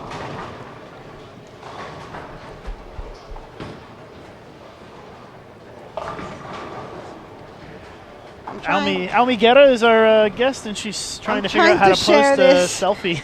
No, I need the link, Lucas. Help me. Oh, the link for the live stream? Yeah. Just youtube.com/bowltv. youtube.com/bowltv. That's the easiest way. I should be better at this. Yeah, if you go to youtube.com/bowltv, you can find the live stream right in the middle of the page there. All right. I'm on it. And I asked earlier, I'll ask again, for those of you watching at home, post in the chat what country you are watching from. I always like to see where everybody is watching from around the world. We had people from every corner of the globe watching when I asked that question a couple of games ago. We hope that you'll join us throughout the week here on Bowl TV for our live coverage of the QubicaAMF Bowling World Cup from Sam's Town in Las Vegas. I'm Lucas Wiseman. I'll be here all week with you, along with Aumi Guerra, who will stop in occasionally to say hi. I'm trying. I'm so slow at this. That's okay. Take your time. Aumi gonna post a Watch picture. live on. Give me the link again, Lucas. youtube.com/bowltv. YouTube. So we've got fans from around the world watching the United Kingdom, United States, Mexico, Jersey, Netherlands, India, Singapore, Finland, Dubai texting into Aumi, Malaysia, Sweden, Akron, Ohio in the United States, South Africa, Malaysia, Australia, Belgium.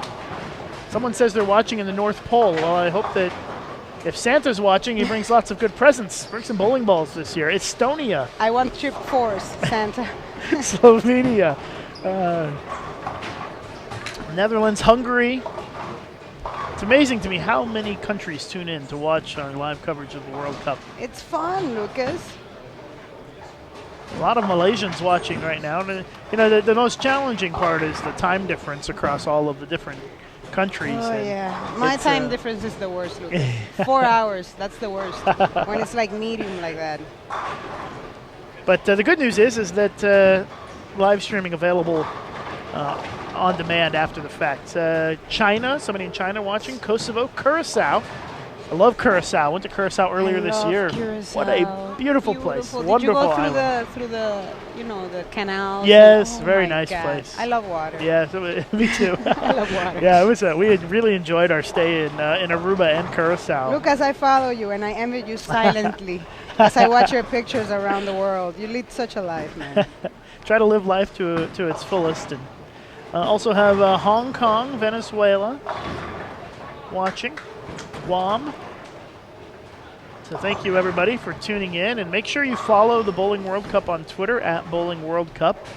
And if you'd like to follow me on Twitter, I'm @Lucas_Wiseman. Aumi, you're on Twitter? I'm on Twitter and I am sharing this. I hope can you help me? I'm blind. What are we looking to do here? The link, is it okay? That's the thing. Yes, that is All right. correct. You know, it's hard because I grew up in the 80s. So, you know, I watch movies that said in the future you would have stuff that you could post stuff on. It's really hard, people, to be internet savvy when you're not really internet savvy. I try my best, though. Well, it sounds like you need some glasses that work a little better, huh? I'm blind, Yeah. Lucas. That's why I can't hit my target. Here we go. Oh, look, see, I follow you on Twitter, so There I got you the. go, Lucas, you got me. I got it. I tried to do the combo where you post everything. Yeah, you did a good job. Thank you. There it Lucas. is. Thank See you. it. I feel so much better. All right, I'm gonna retweet it. Yeah. I'm famous. Lucas Weissman retweets me.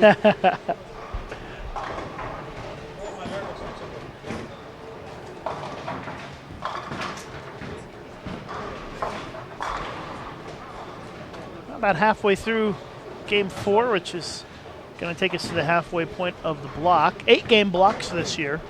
I So love 8 game blocks. you like that better? Last year I love think it them. was 4 days of 5 game Yeah. blocks. This year it's 3 days of 8 game blocks. I like the 8 game blocks better. I think it has something to do with the size of the bowling center. Yes. How they plan that out. They've got more lanes this year, so they're able to spread things out a little bit, and in terms of only having 3 on a pair for most of the pairs, which allows them to do 8 game blocks, so it goes a little faster. I'm not necessarily a fan of the 3 per pair rhythm. I get a little bit carried away. Go too fast? Yeah. Get a little hyper. So I got to work on that today, that's for sure. Yeah, I think if you're going to do 8 games, 3 on a pair works pretty well. Yeah. Otherwise, 4 on a pair, 8 games takes quite a while. It's a long time. Yeah, it adds an extra hour and a half to your squad. Yeah, and you know, after you've bowled for like 4 hours, it's time for lunch. Yeah, I think about a 4-hour block is probably about where you want to be, right? You don't want to. I've bowled long squads, Lucas. Let me tell you. No, believe me. I've been in some tournaments where one squad started at 8 a.m. and didn't end until like 6 p.m. No break. Really? Yeah, oh yeah. And then you Brutal. can't have like real food down Yeah, there at no, the bowling area. Yeah, exactly. So it's a pretty nice schedule this year here at the World Cup. Well, I think what makes the World Cup so much fun is that the organizers are really trying to provide an experience for the people that come to the event. You know, it's like Lucas said before, it's not just bowling. You see people hanging out, weird groups of, Europeans with Latinos, and, it's pretty cool, actually. But the scheduling this year, I agree, it's nice. It's nice. I think that the World Cup organizers like to try to make it as much of an experience on the lanes as it is off the lanes as well, and allowing the bowlers to have the evenings off to have fun and have dinner together and enjoy Las Vegas.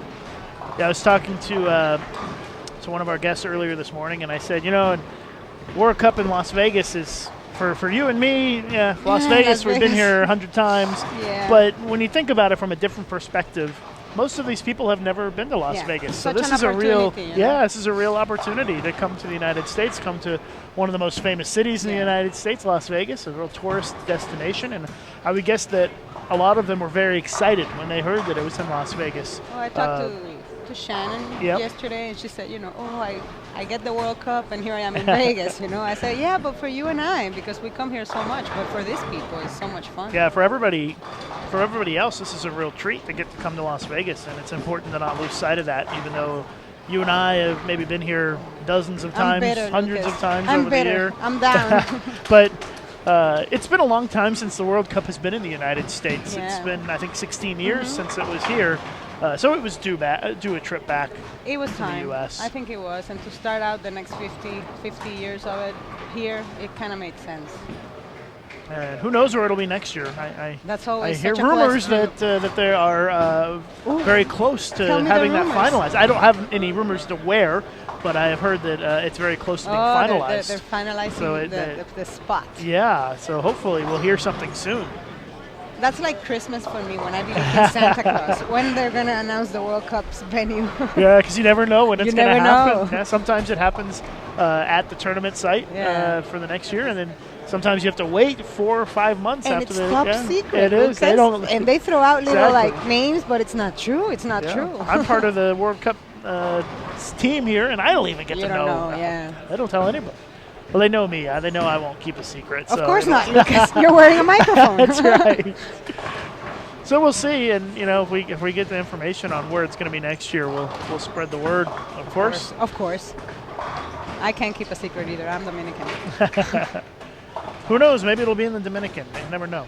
That'd be awesome, actually, when I think about it. We have a few hotels in Punta Cana that are building lanes. Oh, really? Yeah. I've Nice. never been to any of them because it's kind of vacation place, but what Yeah. an experience to go on vacation and, throw a few games Sure. right at the beach.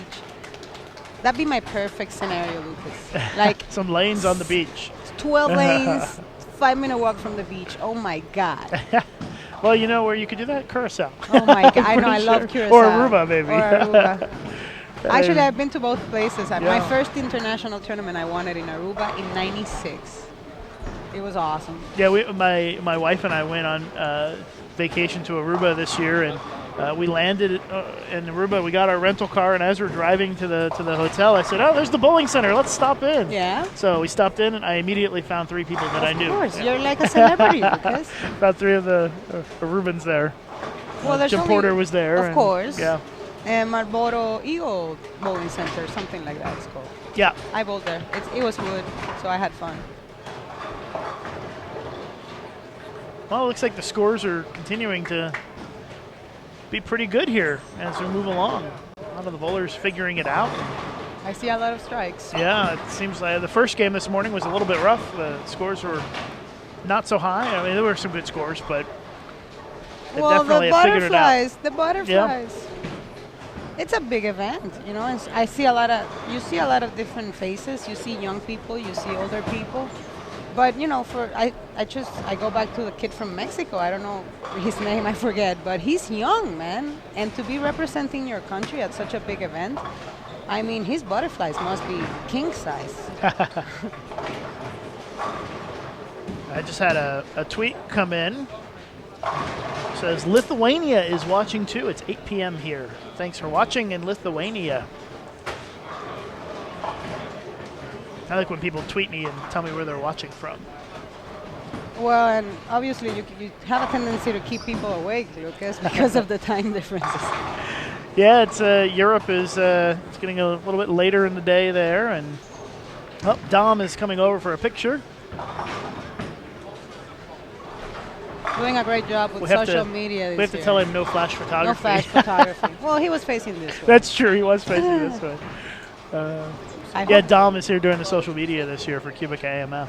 it's Had so him on earlier. important, Lucas. You people should really learn the whole social media animal. I mean, for real.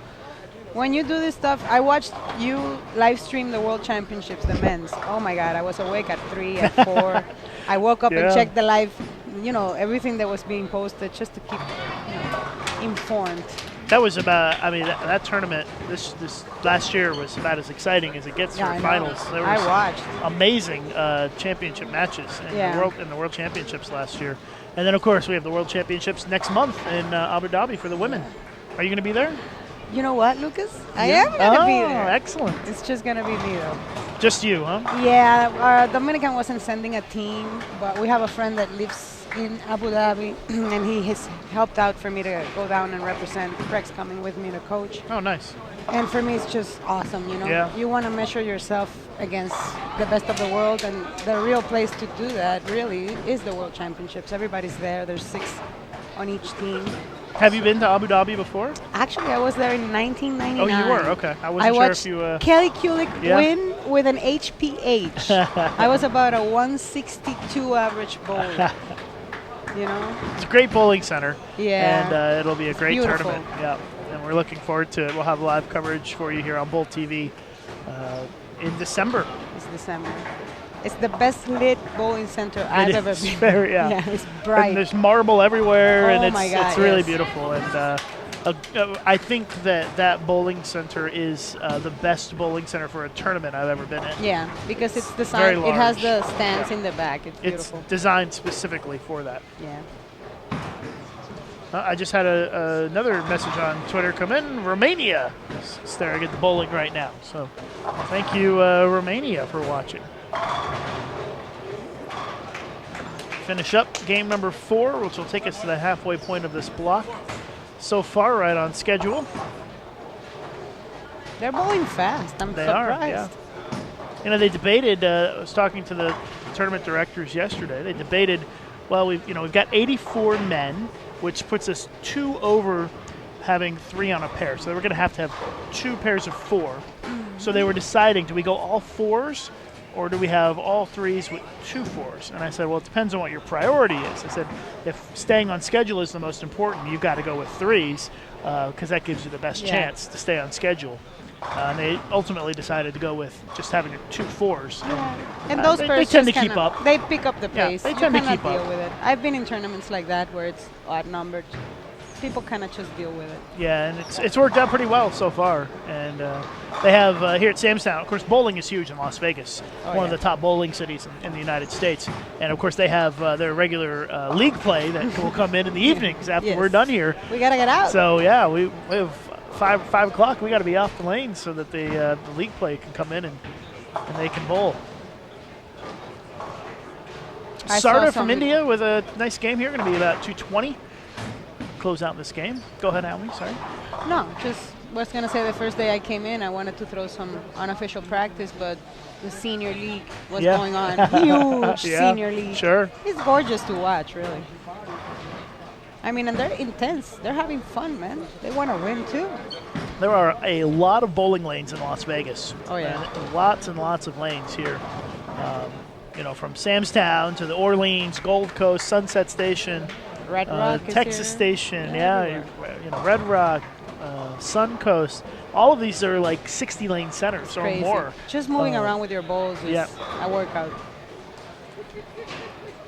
But we've got 56 lanes here, which 56 lanes here at Sam's Town is more than some of these countries have total in their entire country. 22. Well, 22 in the city, probably 12 in Punta Cana, so 36 lanes for 10 million Dominicans. Yeah.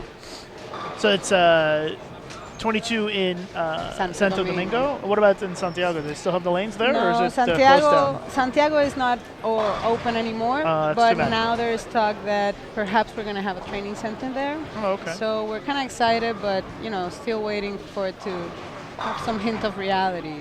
It's just talk right now. I live streamed the tournament in Santiago, the youth PABCON, I think. You have no idea, Lucas, the amount of trouble with the cable company. I don't think we could have provided the speed you needed. Well, your sister was a huge help in that tournament, and it was funny because I think at least once a day the power would go off for a few minutes, which is that happens on islands. I've been to many islands, and it's pretty common. Normal. It's pretty common. Normal. Yeah. I think the island that I went to where the power outages were the worst was Roatan, Honduras, which doesn't have any bowling, but every day. You were just there. It was for vacation. Every day it was power would go out for an hour or two, whatever. Oh, the plant broke down again. They're going to fix it. We get that. Oh, it's a scheduled power outage for fixing so-and-so. I'm like, okay. Which makes it hard to practice if your lanes turn off in the middle. You kind of need power to bowl. So. Well, we do that in the bowling center every day. You're bowling and, the power goes out. You got to wait 5 minutes. It's what you do in the islands. That actually happened to me in a final at Kegel once. I was bowling against Wendy Chai, and there was a storm, and we were on the 9th frame of a very close match, and the power went out. And they freaked out. Yeah. I mean, they don't see that often. So I'm like, all right, just like home. I think that it affected that match. I ended up winning that match. Yeah, made you feel like you were back home. Oh, of course. Well, waiting for Game 5 to start. And Aumi, you're welcome to stay as long as you want, or if you need to leave, that's up to you. Are you kicking me out, Lucas? You are welcome. You have an open invitation to come in here anytime you want. I like it. Can I come anytime I want? Every day. And hang out? Every day you come in here when the men are bowling and you can hang out with me because I think people like to hear more than just me talk. I think so. Although I really like to. Actually, I watch Extra Frame. You're my favorite person on Extra Frame. Oh, wow. Maybe I'll get in trouble for saying that. No. It's okay to have favorites. I have favorites. You are my favorite. Well, we did a lot of the PWBA, all of the PWBA on Extra Frame. Yeah. And, as part of the deal, it made my Extra Frame debut this I like year. You better. I like you better. Thank you very much. I'm still getting in trouble. Everybody has their own style and their own approach to things. And, my style tends to be focused very much on competition and what's going on the lanes, especially in later stages of the tournament. Well, people want to know, right? The people that Sure, are watching yeah. are just Want to know the scores yeah, and the what's scores, happening. what's my player doing. Yeah. you know. One thing that's kind of helped over the years is the last year and a half being able to put the scoreboard on the screen, yeah, which it's awesome. we didn't have that. Mhm. And so that actually makes it less important to do a lot of commentary during the qualifying stages. Yeah, because people know what's going Yeah, on. you can see what's happening. You don't need me to tell you the score.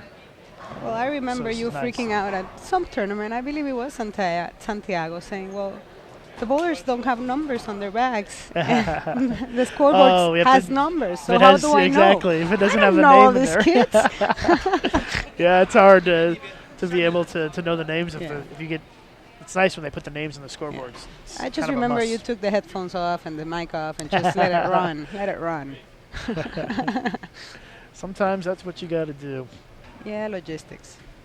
Looks like there's one pair still finishing up. They're waiting till every pair finishes before they start the next I game, don't which know what. has something to do with the scoring system and needing to be able to pull all the scores down at the same time and then make sure it moves right, which is better than having it break or anything. So yeah, I think it's working out pretty good so far. The pace of play is still pretty good. And people kind of need a moment to move their stuff around Sure. too. Yeah, It's important. Yeah.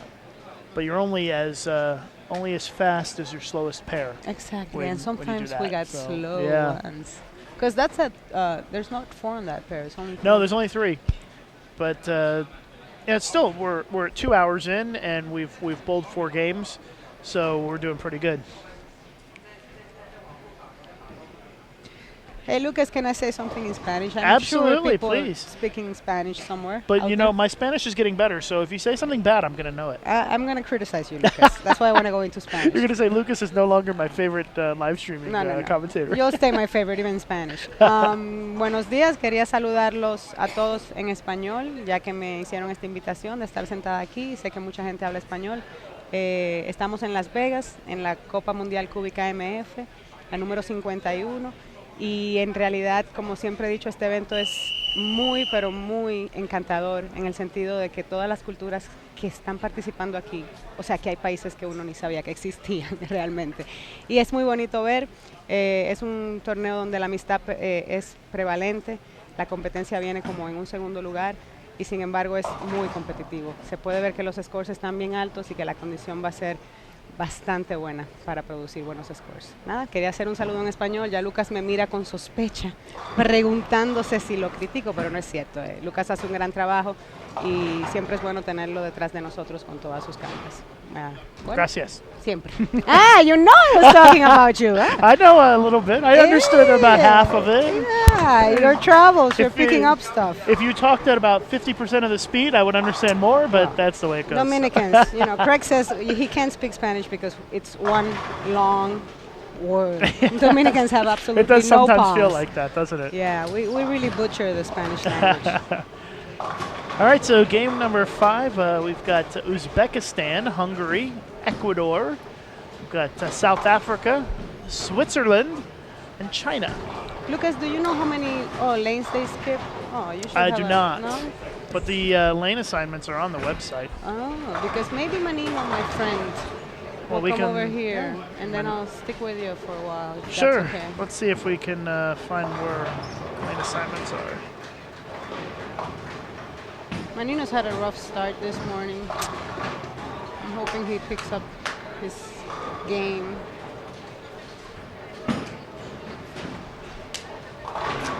The good thing about the World Cup is you can have a rough start, I think. It's a very long yeah. tournament. Manino, game number 6 will be on lane 21, so next game after this. All right, Right now he's on lane 27. You're stuck with me, Lucas. You got Excellent. You got comfortable chairs and premium viewing, so I'm staying. That's right. We always have a nice view here on the live stream pairs.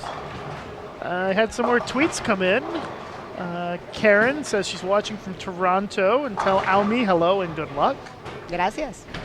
And Jack Berkowitz watching from the USA. Can I get a shout out? Says, I'm a bowler myself. My name's Jack and I'm 16 and I have a 206 average. Wow, 206 average at 16. Pretty good. Thanks for watching, Jack. We appreciate it. And thanks for sending in the tweet at Lucas_Wiseman. Alejandro in the chat says it feels strange to hear Spanish on Bowl TV. Every Que- once in a while, when Aumi gets on here, she always speaks Spanish. Díganle a Lucas que me contrate, así siempre tendremos español. You have to hire me, Yeah. Lucas. We need to have a SAP button on Yeah. on the live streaming. You could actually. I think about this stuff. We're lucky if it even works in English half the time. So It's good, Lucas. You do a great job. Don't say it. That's half the trouble, is to make sure that it works consistently. Internet speed is what you need. Yeah. I and remember that. There's always lots of technical issues to work out. You know, you never know when things are going to go wrong, and I've gotten very good at fixing problems over Fast, the years. fast. Yeah. Well, and then once you're into it, people demand the live. Like, there's Oh, a yes. lag. What's going on? Yeah. They expect it to be perfect. Unfortunately, it's not always perfect. It's still a relatively young technology, I guess. But I can promise you that when you're watching at home and the live stream goes offline, I am as upset about it as you are. Trying to fix it the best I can. Of course. I've seen you upset about it. Okay, so updated standings after Game 4. I told you they were pretty fast with updating these things. We actually have our tournament leader on the featured pairs, Francois Love of South Africa. He's getting ready to throws bowl it on awesome. 21. I He's love at Francois. 985 Ouch. for 4 games, 246 average. And second place is Muhammad Jaris Go of Singapore, 950. Cameron Doyle of the United States at 921. Alexei Parshikov at 909. And Bjorn Einar Rudsagen of Norway at 907. It's top 5. That's a lot of 900s. Yeah, five bowlers averaging 226 or better for the first 4 games. Women are going to be on the lanes here in about 3.5 hours. Yeah, I'm trying to figure out lunch, everything. Well, it'll be about an hour and a half break when the men finish for Yeah. the re-oil, so Yeah, it should be okay. a little bit of time. Did you eat some breakfast this morning? Actually, I came prepared. You saw me taking stuff out of Yes. my pocket.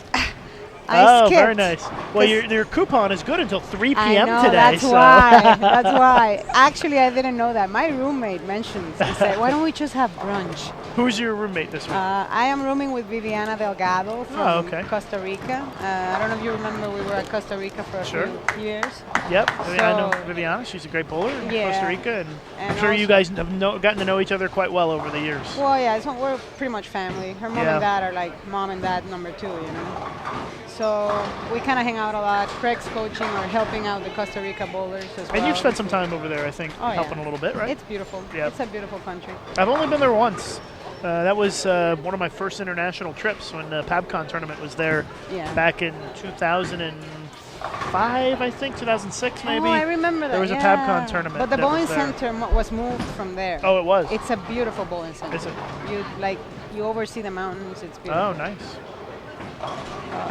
That went a little long for Francois. I would like to try and get lined up, but I don't think I can get lined up of this guy. Well, you never know. He throws it incredible, man. Yeah, he does. Strong. And he's bowled the World Cup before. Yeah. I remember he bowled in Toulon, I think, in France for sure. Yeah, he was there. And also he bowled in South Africa. Yep. I we- missed that one. That was one of the ones I missed. Oh, you missed a good one, Lucas. Yeah, I know. That was you bowled Deandra that year for the title, right? That was a Deandra tough Spady. final. It was a 1-pin game all the way. We bowled, Francois and I, recently in Tokyo for the World Bowling. Oh, okay. And we made that exhibition mixed doubles final that at the end could not be done because of scheduling issues. But it was fun hanging out with him because we had to be backstage for a long time. That was beautiful, that event. They put on quite a show. If you'd like to find the results, go to QubicaAMF.com and click the Bowling World Cup text at the top of the page. It's got a red background, pretty easy to find, or watching here on Bowl TV in the description of this event, you can find the link for more information on the event. Have lane pattern, lane assignments, and results all on that page. And for online scoring, you can go to onlinescore.QubicaAMF.com/World Cup to see the live scoring throughout the bowling center here at Samstown. Lucas, my sister sent a message saying, say hi to Lucas for me. Love how he talks. He enjoys his work.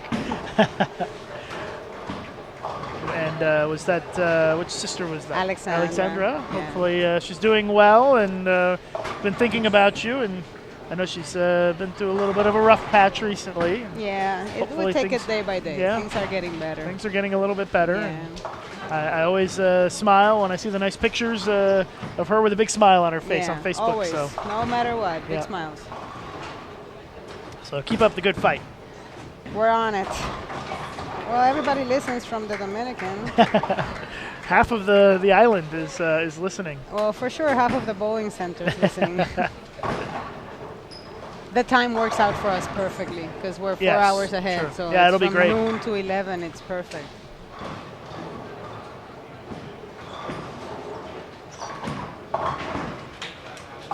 And I think it works out pretty good for most of Europe as well, with us ending early in the day. I think we end at 5 p.m. here, which is 3 a.m. in Europe, but still not too bad for most of the day to be able to watch the action. And yeah. I have no idea what time it is in Asia. Actually, on about 15 hours, I think, or on something. the brochure, that was kind of cool. They gave you the time. Oh, nice. How to differentiate time from each country. It was pretty cool. I have to look on my world clock app here.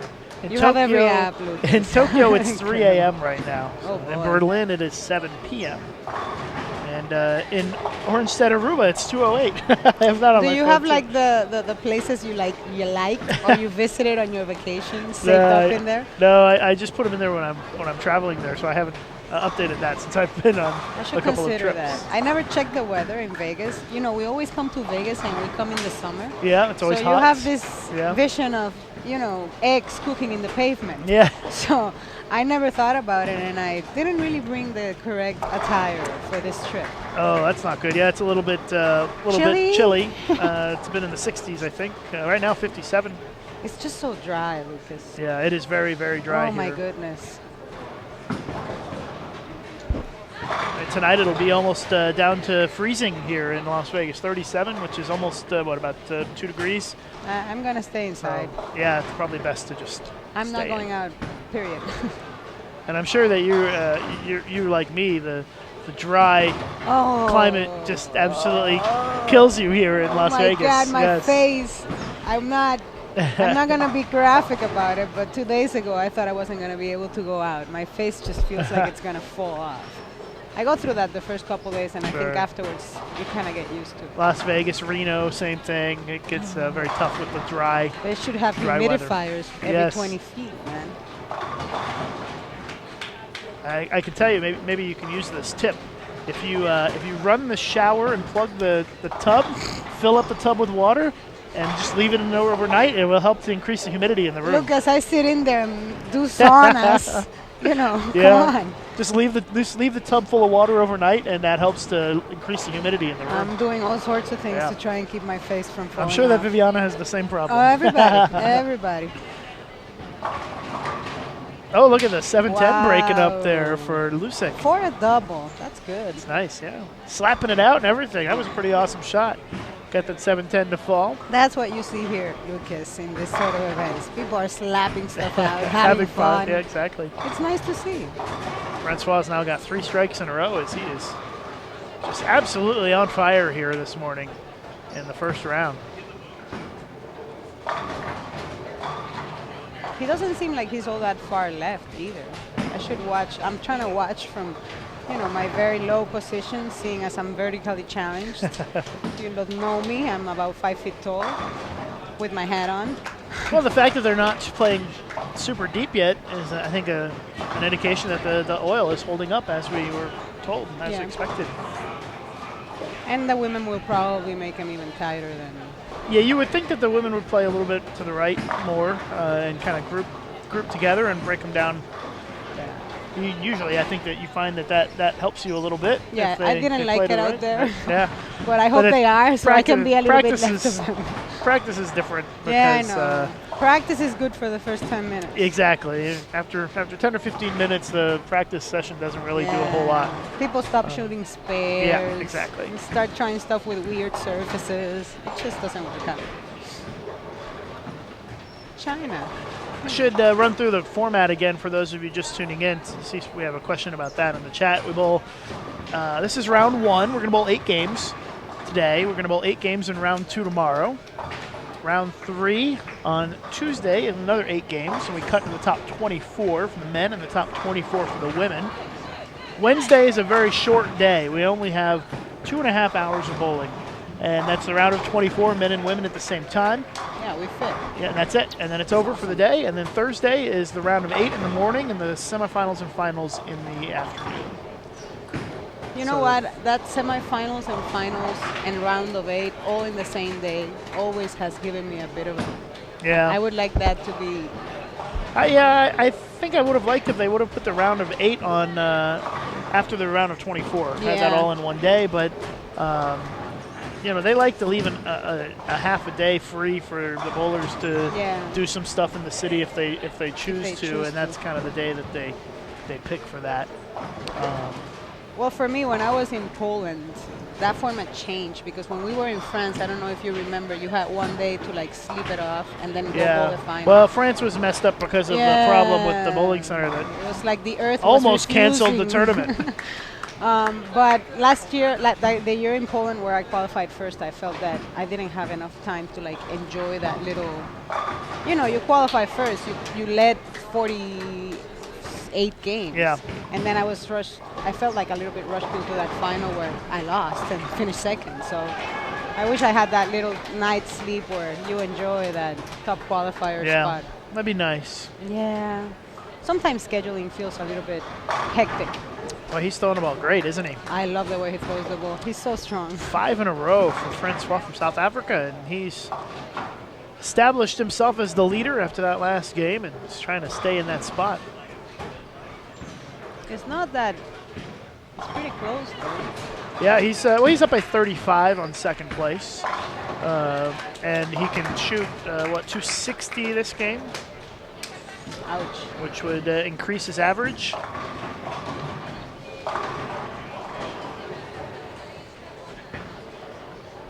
Lucas, what's the next planned vacation? So I look forward to pictures in another exotic place. Just going to visit my family in Florida in December. Florida, I like that weather. That's nice. I like to cut my humidity with a knife.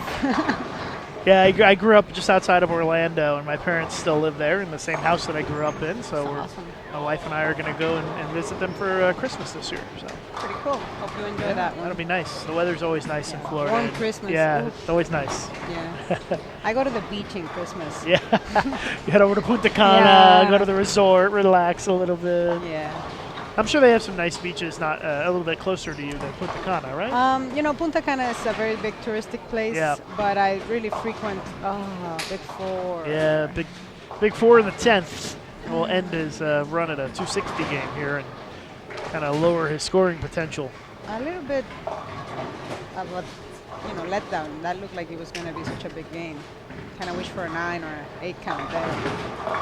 Yeah, I visit Las Terrenas, Lucas. It's and where's less that? touristic. It's towards the northeast. You see the Dominican Republic has like a little arm that sticks out. Ooh. Yeah, that's where I go. Seems like a little bit of a far trip from Santo Domingo. No, 2 hours. They built the road. They did? Okay. It's pretty good. You can get there pretty fast. I mean, if I could get away with it, I would just go there every weekend. But I kind of coach kids in weekends, so... Well, it ends up being 218, so it goes from a potential 260 to 218 just like that with a 6 out in the 10th. Lost some count on the spare or on the split as well. 4 pins there. Yeah. 222 just sounds so much better. It does. It makes me feel a little bit better. But disappointing finish for Francois. Leaves potentially 40-plus pins out there in a 10th. Gotta move on, though. Still bowling well. Happens. Yeah, still sitting at 12:03 for 5 games. It's pretty solid.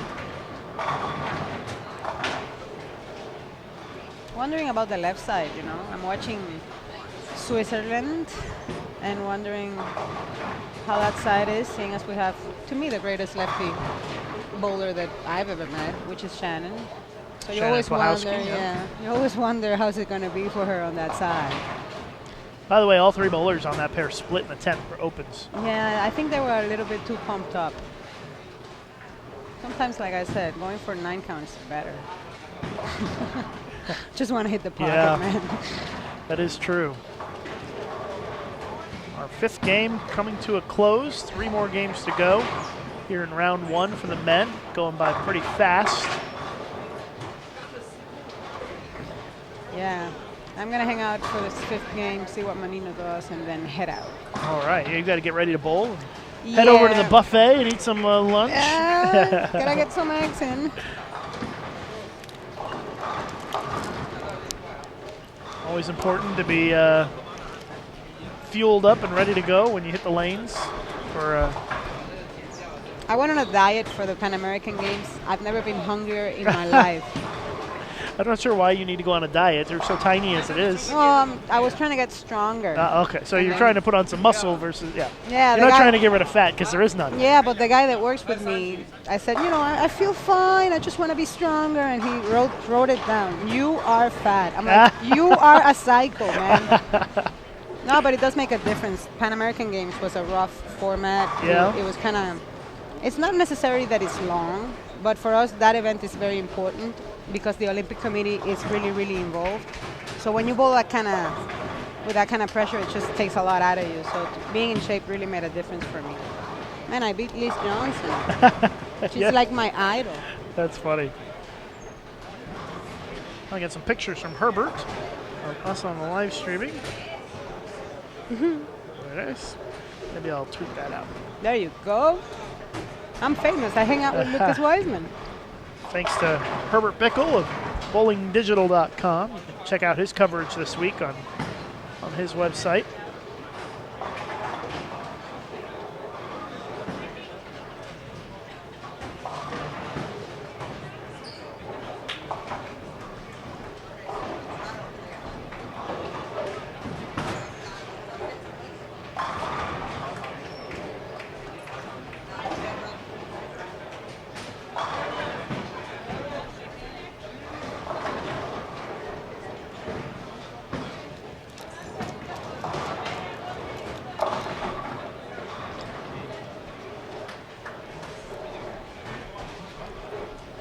Lucas looks a little bit more professional at the tweeting animal than I do. All right. Sending a tweet out from, let me turn down the volume here for Aumi. So her head is so small that the headphones fall off. Yeah, just sent out a tweet with Aumi and I, and picture of our behind the scenes here at the live streaming. You can find it at Lucas_Wiseman. Let me retweet that. I'm not much of a tweeter person, but I'll retweet that. I know how to do that.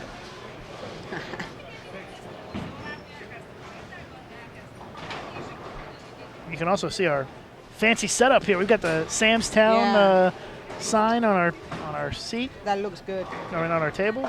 You look professional, man. Looks very professional this week, right? Lucas. I'm telling you, man.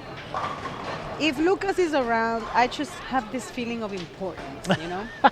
I think funny because I feel the same way about you. The best one, Lucas, do you remember? I have a recording of a 300 I shot at Queen's tournament. Yes, I remember that. Multiple cameras. We were up top. Yeah, sure. We had a good angle. Yeah, it was nice. I remmore that, and I think this is what we need. We need like every 4 lanes, camera.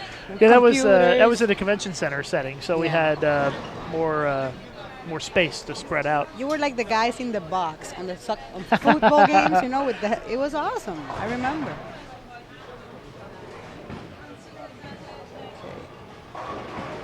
That's the retweet one. I knew I was doing something wrong. So we're just hanging out, waiting for our next game to start. Game number 6 coming up here in just a few minutes. So we're going to take just a quick break, and we'll be back once they get started. I think they still have about 5 minutes before they're going to get started with the next game. So we'll be back with you in a little bit here on Bowl TV. Stand by.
de comentarista.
Mira, le digo a tu mamá, mucho mejor la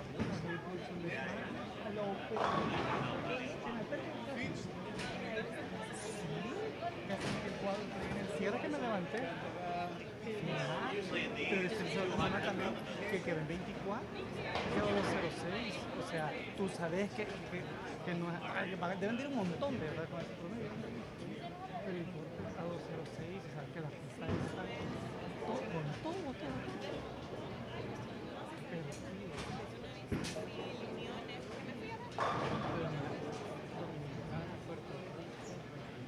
Ochentiano, con ese bolón. Es como con solo el tonto, vea uno, pero bueno. Si estos grandes dice uno llevan eso, porque yo no. Qué concepto, ¿eh?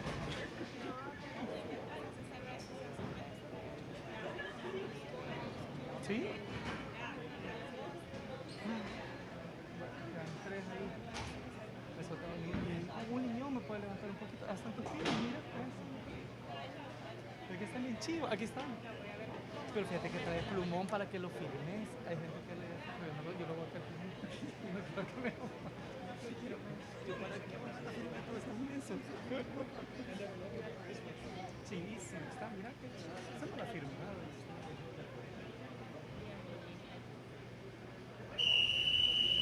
Bueno.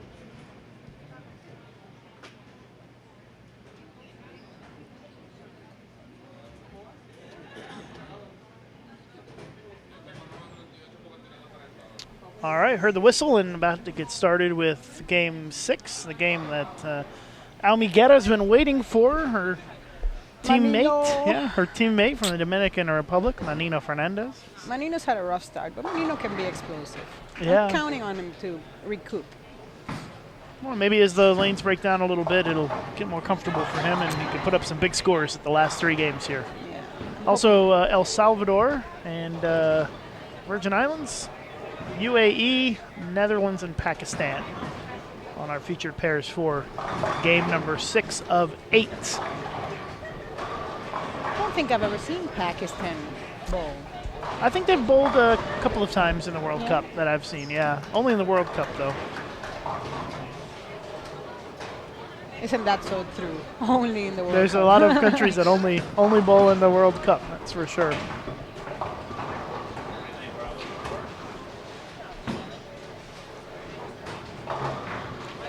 So we'll see what Manino does here in the first frame. It looks like he's taking his time and stepping up. He's playing pretty far left. He's left the 4th arrow. And that one went right through the nose. He looks a little confused. He looks confused. We'll see. But like you said, Aumi, it's a long tournament. It's a lot of games. You may have a not so good first day, but you still have 16 more games of qualifying before the first cut is made. And it's not certainly not out of the question to make the cut after a bad day. Not at all. Me and Manino, we both together in Krasnoyarsk. He's been at every World Cup that I've won, so, and he's like my little nephew sort of person. We said that we wanted to come here and try to go for that team trophy. Last year we were so close. That year in Krasnoyarsk, USA got the team trophy and we were right behind them. And that was a bit of a letdown for us. It would be really great to do that. I mean, I think that's so prestigious to be the top country at the World Cup.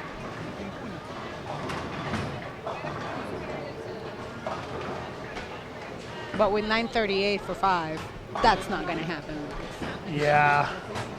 He's capable of putting up really huge games, though. Yeah, no, he can be He very can strike a lot in a explosive. hurry. Yeah. I mean, he could easily shoot 750 for the last 3 games and not even bat an eye. Yeah, It's- but you got to be in rhythm for that. I think he looks a bit out of whack, and I'm just hoping he can get into that rhythm you just talked about and do that you just said.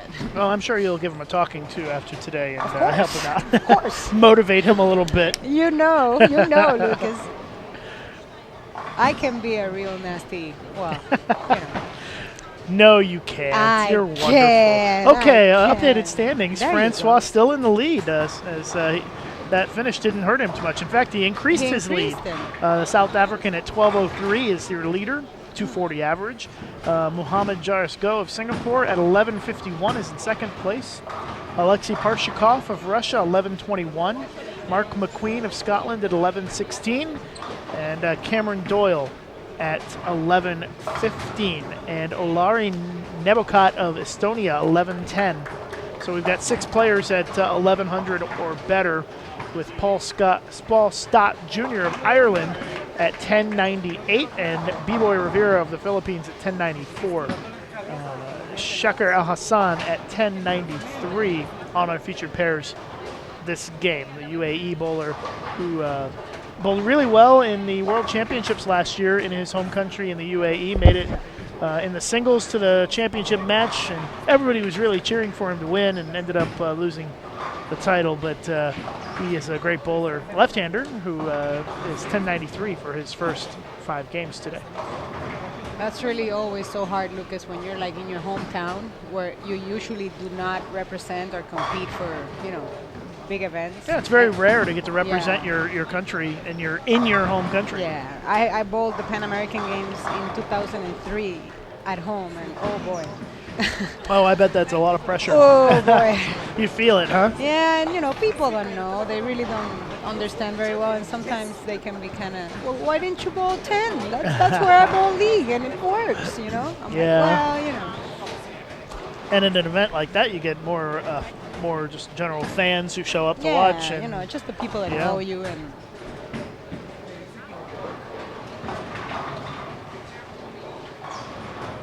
so we're moving along. We've got 2 more games to go after this game on the men's side to finalize round 1, and then the women come on the lanes in about 3 hours from now.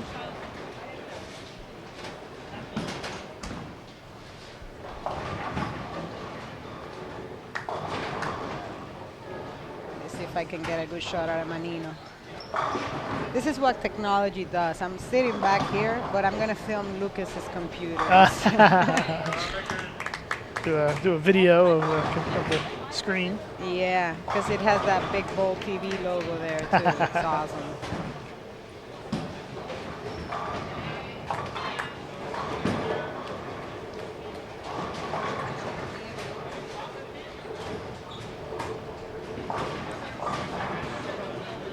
All right, so here's Manino Fernandez of the Dominican Republic up on the left lane.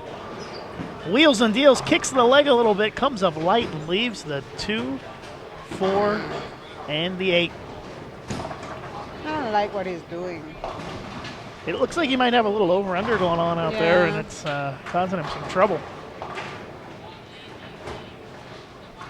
I would saw say that Squirty. Coach Woodhouse should probably go stand behind Francois and watch him throw a shot or two and try to match up off of that. Coach Woodhouse is looking not happy this morning. No. You can see Craig sitting just the bottom of your screen there. Manino's almost like Craig's kid, So yeah, I'm sure he's having some stomach issues right now. Well, it's always disappointing when you come and you don't perform to your ability. Yeah. But you can't get down because it's a long tournament, a lot of games to go. This is just the beginning. Well, sometimes you think you can't make a mistake, and if you do, you get so down on yourself, it's almost paralyzing. But you know, you are human, you make mistakes. You're going to have bad games, bad blocks. Well, So- I mean, I'm sure that you've won the World Cup a couple of times, but I'm sure that you've had bad rounds, and just can't let yourself get down on it. It's what happens. Yeah. And I mean, for me, it took me a while to understand that, you know, when you bowl bad, it's learning time. You know, you learn so much about your weaknesses and what you don't necessarily do right. Instead of being down on yourself, and I see people kick stuff or get sad, I used to be one of them. And when I stopped doing that and I thought, oh, I better pay attention here because I'm showing weakness and I need to address it, it's always helped me. So, I mean, I went to Johannesburg and I bowled awesome, really. I'd never learned anything, Lucas. Absolutely nothing. Yeah. This is fun. That was it. But when you bowl bad, that's when you learn stuff. So I think a lot of people get to a point where they do that. They stop feeling like bowling bad is a bad thing, and it really helps. And then you have to also come in with a good game plan for tomorrow. You've got to think of everything and kind of analyze what happened, what went wrong, and what went right. Got a new day tomorrow, back on the fresh again every day. I think here, you know, like you said, you can go on 2 or 3 game stretches where you just go completely crazy and shoot a big score, and the standings can do their, you know, their little swish-swash, you know, because other people may not be going through that little stretch. So you can't really get down on yourself, and, you know, I always say keep pushing. Oh, look at Cameron Doyle. He has 3 games under 200, and he's in 5th place. Yeah. 189, 266, 289, 177, 194. Sometimes that's just the way it goes. Well, like we said, it's a big house. You're going to cross a lot of lanes, and I'm sure at some point there's going to be variables that you can't really figure out. So there's going to be low games out there. See some talk in the chat again about the format, and it's 24 games of qualifying over 3 days. So 3 8-game blocks of qualifying. And then we cut to the top 24 men and the top 24 women. Bowl another 8 games. Cut to the top 8 men and top 8 women.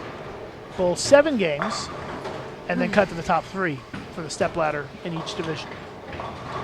So a pretty simple format. It's simple. Nothing too complicated here this week. I mean, The only thing I don't like is that they don't do the position round at the end of the round robin. Yeah. I would prefer that they do Yeah, the position round I and make agree. it a little bit more exciting at the end of the I round agree. robin. And I'm not sure why they don't do that. I mean, I'm sure it's scheduling or something. yeah, I don't know. maybe to save some time or something.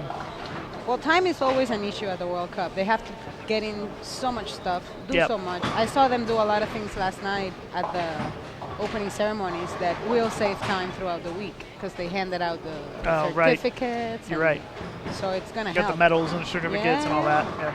I mean, they've been doing it for 50 years. They've figured some things out.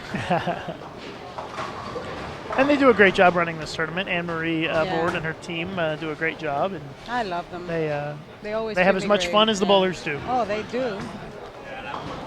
Well, it's their baby, right? And they get together every year, and it's like this huge party that you throw, Yeah. and you invite all your friends from all over the world. That's the way I really see it. And we'll do some bowling while we're here. Someone in the chat asking about the pattern. Do you know the length of the pattern? It's in the 40s. I think it's 42 or something like that. 42. Yeah. It's usually around low 40s. This year I can say when you come to the World Cup, it's kind of usually you get very similar ball reaction to every year. Year to year it's very similar. And this year I was talking to my coach Craig and I said, it's different. I mean, I feel like there's more variables, there's more transition. It wasn't necessarily what I've seen in the past. So that kind of makes it interesting. It's a bit of a twist for me. I mean, I think this oil is interesting. Well, it all comes down to you got to throw it good. Yeah, pretty much is how I it said that works. to somebody. Like, sometimes I practice and I'll be on a long pattern and take my plastic ball and try to just throw strikes with my plastic ball. If you pure your shot, you know, you can strike with the worst possible ball in your hand and in the worst possible place of the lane. So if you pure your shots, you're going to bowl good, no matter what you're doing. Yeah, the key in this tournament, I think, is you got to get the right ball in your hand and make good shots. Yeah, that's it. That's pretty much. what it comes down to. Bowling is Just about any figuring it tournament, out, though. You know? Kind of like golf, you know. What do I throw? What do I use? I don't know much about golf, but I figure they figure out the distance and what Yeah. they want to do. Well, that's what you do here too. Well, Menino finally has a double Yeah, on the board, so Let's hope he can strike out.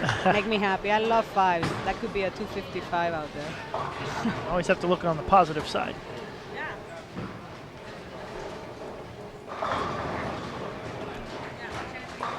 Got Rayman from Pakistan with a double.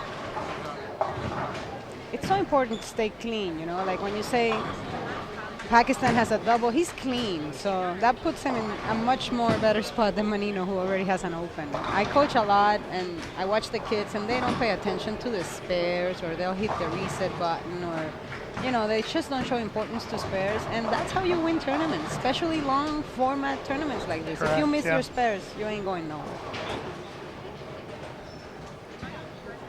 I agree. Spares are Doubles. a little bit underrated, you know, especially with younger bowlers. Youngers, you know, they want to watch the ball Yeah. and the hook, and wow. They want to have a messenger. Yeah. And you got to make your spares.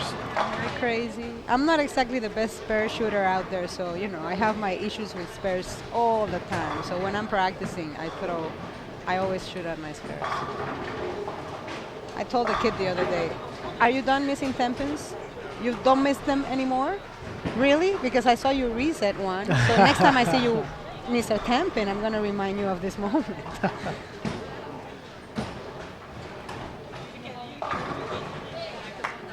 Shocker. Al Hassan striking the 7th for him. A little bit of a slow game for him, considering the scores that he had been putting up. He's coached by a great bowler, Mika Koivu-Niemi, who's the coach of the UAE team now. I think a lot of people are probably pretty familiar with that name. Mika's awesome. Pretty nice advantage to have a coach of his ability.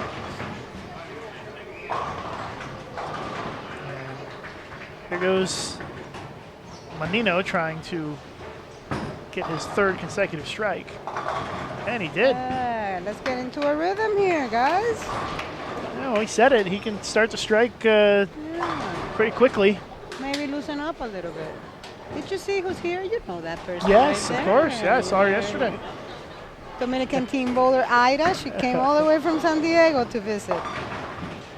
She bowled at Sam Houston State Yeah. College and said she hasn't been bowling a whole lot lately, but it was nice to see her here. She's fun. I have a feeling she's going to get the bowling bug back after being here watching this Oh, week, yeah. and I bet she goes and throws a few games when she gets home. Well, Ida has a commitment coming up. We're in the military back home. We have what they call the military games. She's actually in my team. We're the Air Force team. I'm actually a first lieutenant. Right? Yeah, I knew Stand that. in line, sir. Manino's in the Army, so it's also a big party for us because we have people leaving everywhere and they have to come down. It's a very formal event. So Ida will be bowling that come February. So she better start practicing, right? She's better put on her bowling shoes and do some practicing soon.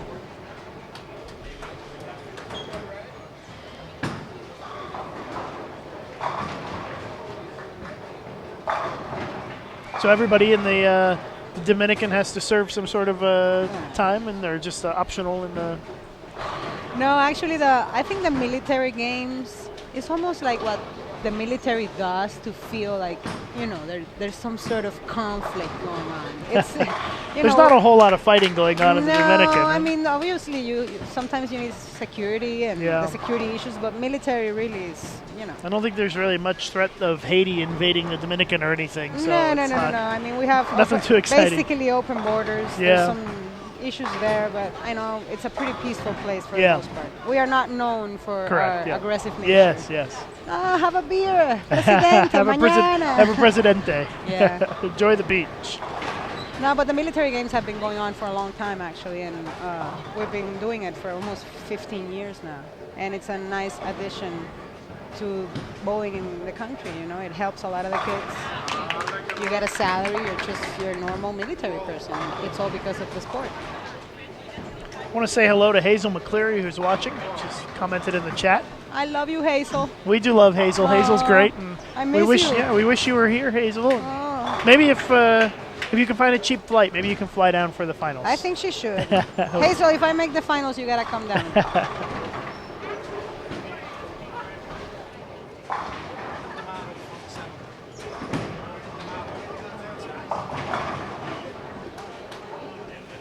Just had a alert from Dom that Ildemaro has the front 7 this game. Ildemaro Ruiz of Venezuela.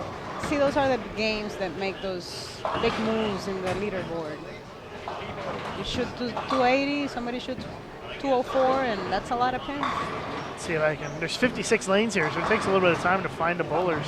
Let's see if I can find them on the live scoring.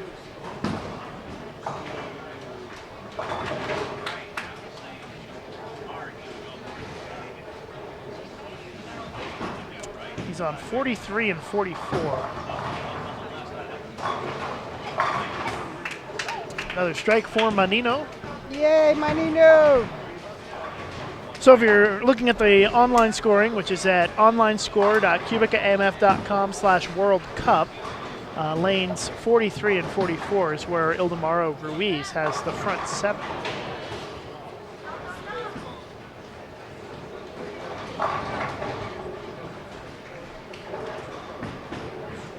I posted the link to the live scoring in the chat for you guys, so you'll be able to click it easily and find it. Lucas is awesome. We'll keep an eye on the live scoring now for down there.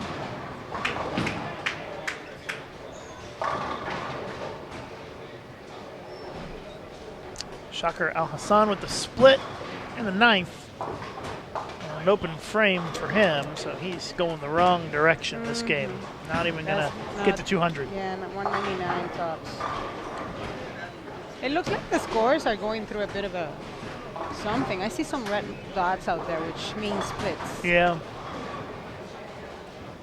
Well, Manino's managed to find it here. Yeah. Four bagger. There's the Dutch bowler. Use the reverse Lucas jinx, Lucas, and get us some strikes here.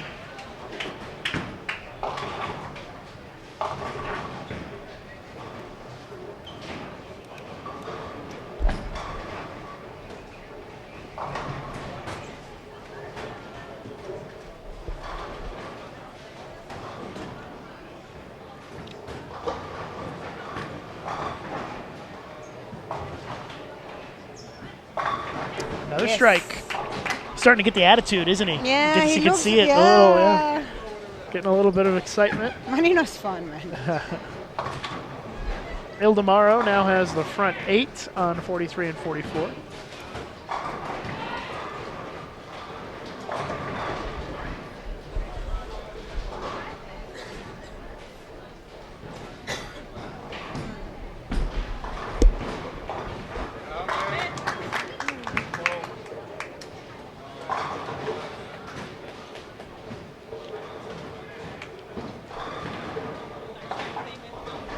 Aumi and I both chugging our water here. Have to drink a lot of water in Las Vegas to stay hydrated. As we wrap up game number 6 of 8 here in our first round for the men. Lucas, what do you think the average time to play each game is? It's about 30 minutes. Yeah? Yep. So 1 more hour plus 1.5 hours in between. Correct. Enough time for brunch and a shower. Yeah.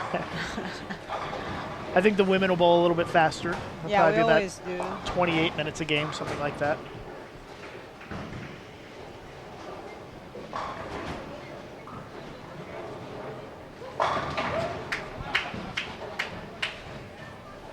But should be right on schedule. with I everything. think so. I mean, it's pretty important that we're out by 5. I know that. And I think the women's squad might take a little bit longer than scheduled, maybe an extra 15 minutes. I'm thinking about 5:15 or so. Is when things will wrap up local time here in Las Vegas today. Nice shot there on the spare after throwing it in the gutter on the first shot for bowler from the Virgin Islands.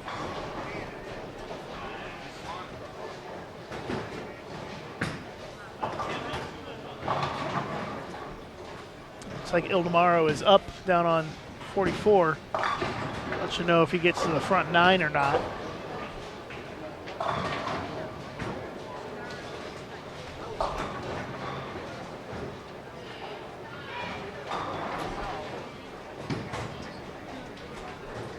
And he did get the front 9, so Ildemaro is going to take it to the 10th frame.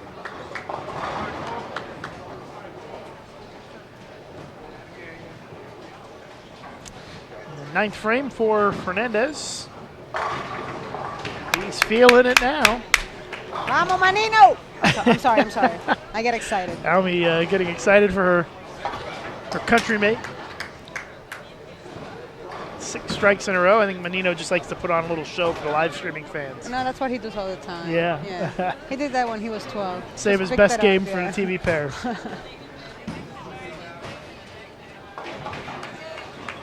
You know, I'm always so impressed with people that have that natural ability to just, they pick up the Step ball it up. and they Yeah. just flow. It's taken me a long time not to look goofy out there. I still feel like I look a little bit goofy. Nah, of course not. Everybody has their own unique style. It's what makes it great. Yeah. It's what makes it fun to watch. If everybody was exactly the same, it would be boring. Well, you always try to emulate what the greats do. Sure. You know? But sometimes you're just not built that way. Yeah, and you see that a lot, especially from countries that have a limited number of bowlers. Like, if you ever see some of the young guys from Venezuela, some of them throw it like Amleto. Amleto. You see There's the a same, lot of the reverence same there. style and a Everybody, release and yeah. everything, because that's who they watched. Yeah. That's what That's they what they know. emulate. Yeah. It's always interesting to see that stuff. Well, I remember Bolivia at some Yeah. point tried to develop Two-handed, two-handers. yeah. We have a couple Huge, yeah. two-handers now back Do you home. really? Young kids, yeah. 4 or 5 maybe. And that comes from a result of watching Jason Yeah. Belmonte and Oscar Palermo. And young kids watch that stuff and they say, I want to do that. Looks Yeah, cool. It looks cool. It's harder than it looks, though. It's harder than it looks like. I can't stop throwing a back of ball when I do it. Manino. Manino trying to close out this game here. 10th frame, gets Yeah. another strike. 7 in a row. Time. He can get to 255 this game. That should help his score, which is, he needed that. He did. He was struggling a little bit coming into this game. And this will get him a little bit closer to even for the tournament. Yeah, Maybe well, have probably the goal. We'll try to get to maybe 40 or 50 over by the end of this 8-game That'd block. be That'd like be nice. Save block, you could say. Not too big of a trouble. Considering the start, Yes. would be a nice finish for him. It's important for Manino to get pumped up because if he gets down on himself, it's hard for him to snap out of it.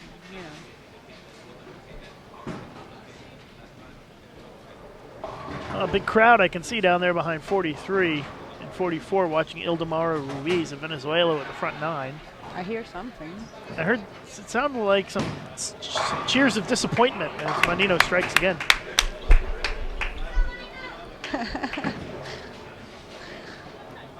We're trying to be very, very quiet. Yes, because of course. in respect of the live stream, but if we weren't here, we'd be making noise for Manino.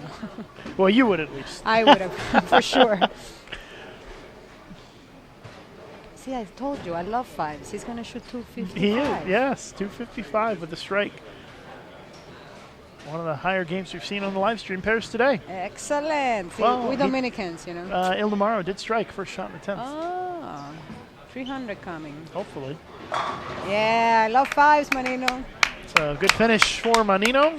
255. Aumi, thanks for sitting in with us. I think you said you were going to take off after this game. So okay, thank you. we're going to see you Lucas. tomorrow, I think, I'll be right? back. Okay. Just You let bowl me good know. today and Thank enjoy you. yourself, have fun, and get some lunch and get ready to go. Thanks, Lucas. All right. Thank you, everyone, for Aumi Guerra listening. from the Dominican Republic, thank you very much. And we'll keep you updated here as Ildemaro has the front 10. And I see people walking this direction, so I don't know if I didn't hear any loud applause, and people are kind of leaving the area, so that's usually not a good sign. So we'll let you know as soon as we have the update. And he did leave a single pin, second shot in the 10th, so it'll be a 289 for Ildemaro Ruiz of Venezuela.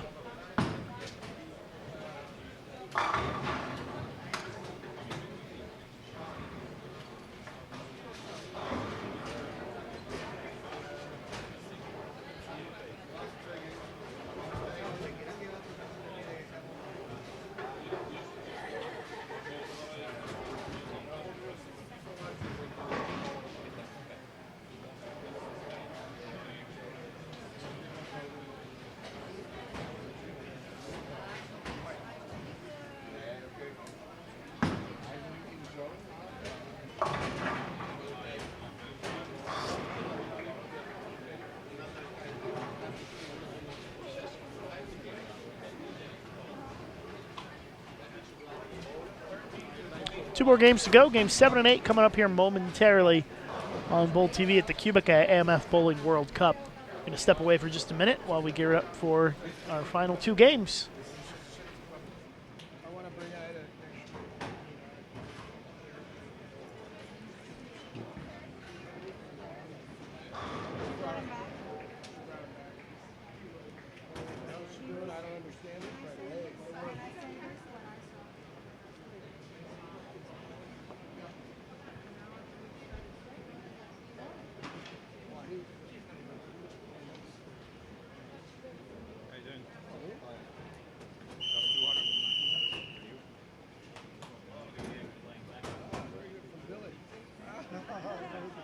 Yeah, Billy there. All right, thank you. Yes.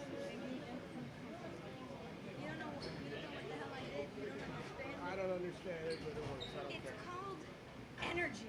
Don't explain it to me. Just do it. Thank you. You know, sometimes you have to know when to leave. That becomes important.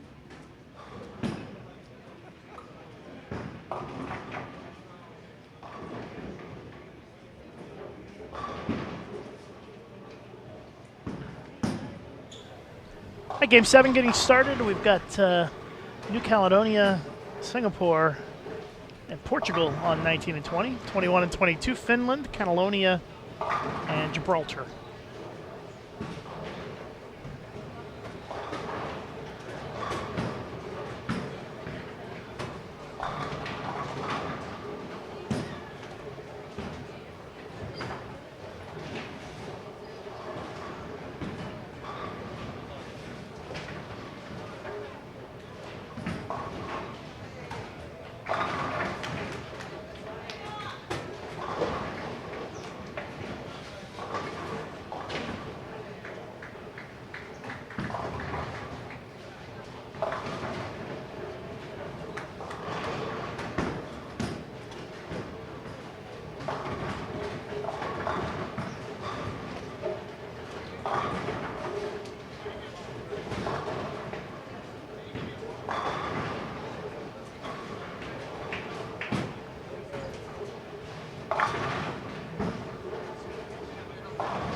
Appreciate everybody tuning in our live coverage of the QubicaAMF Bowling World Cup on Bowl TV. I'm Lucas Wiseman.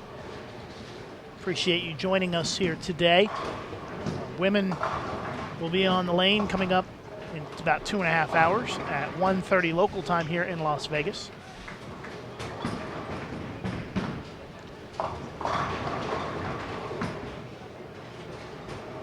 And we do expect to have Cameron Doyle of Team USA on our live stream this afternoon during the women's squad at some point, so be sure to tune in to hear Cameron's thoughts on how today went.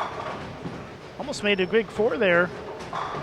The Singaporean gets 4 of the 5.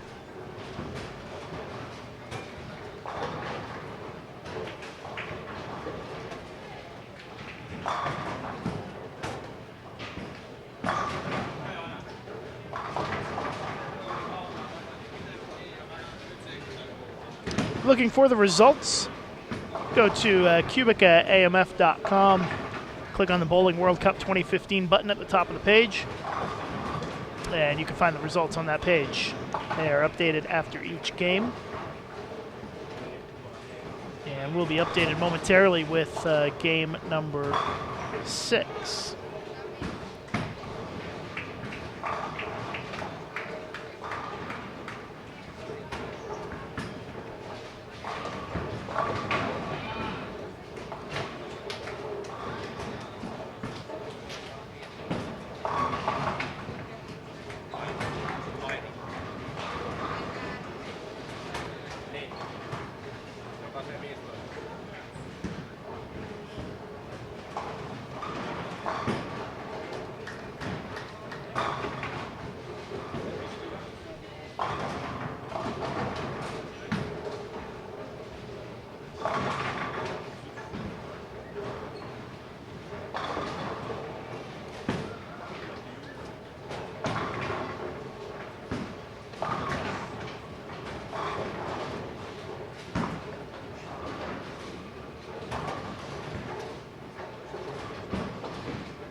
Just waiting for the updated standings to come in on the website.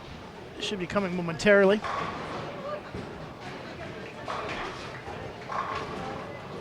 Looks like they're posted in-house here.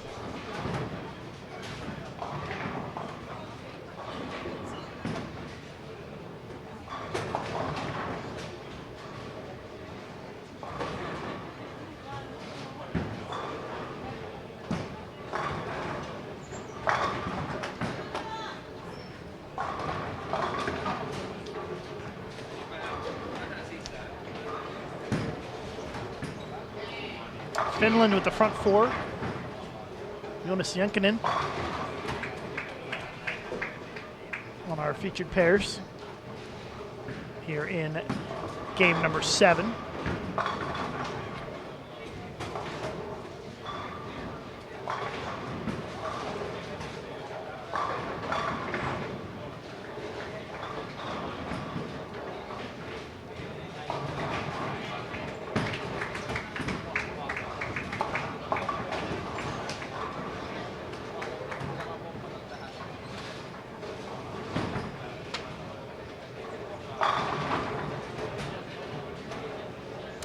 All right, so Mohamed Jerisko of Singapore is your new leader at 14:29. Francois Hua of South Africa at 14:25.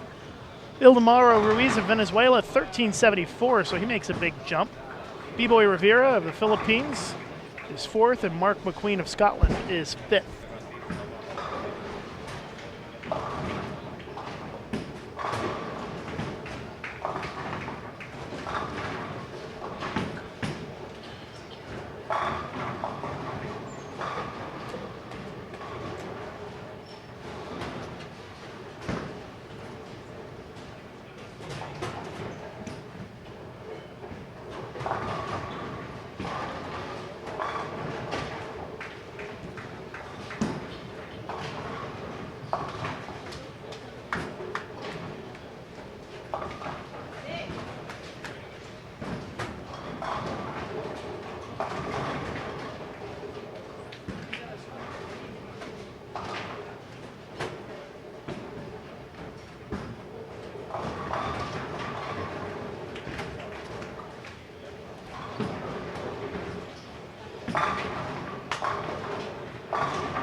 So looking a little bit closer at the standings after Game 6. The Singaporean, 278 last game to jump up the standings. Having a little bit of a rough game this game on our featured pairs, however. And he's leading with a 238 average. 24th place, 203.17 average. Marco Moretti, Costa Rica. At 203 is your cut number currently, but got a lot of games to go. That's only after 6 of 24. Here's Yankinen on the far right side of your screen, the lefty, looking to stay perfect and takes it to the front 6.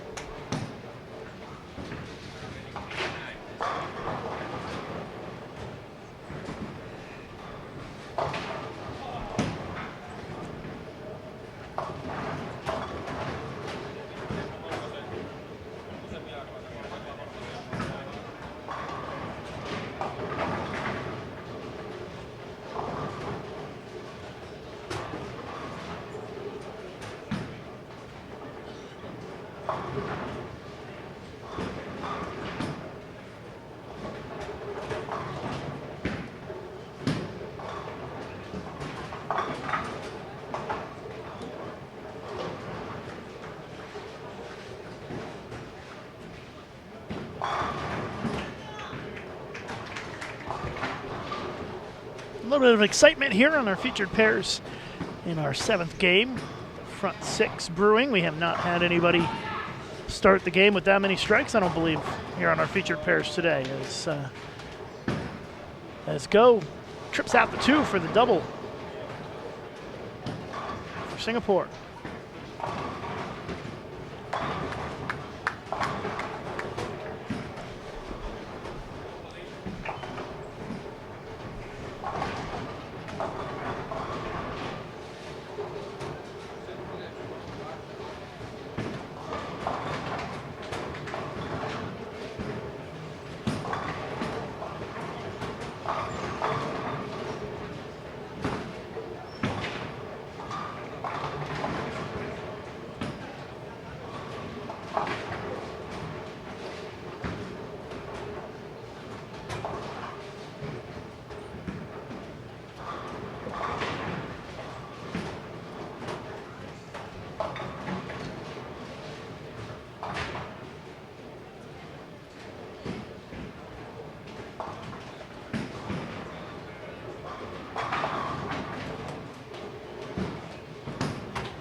Alexei Parshikov of Russia with the front 7 down on 45. Thanks in the chat for giving me the heads up. The run comes to an end for Yankinen with that 7 pin on the front 6 here on our featured pairs.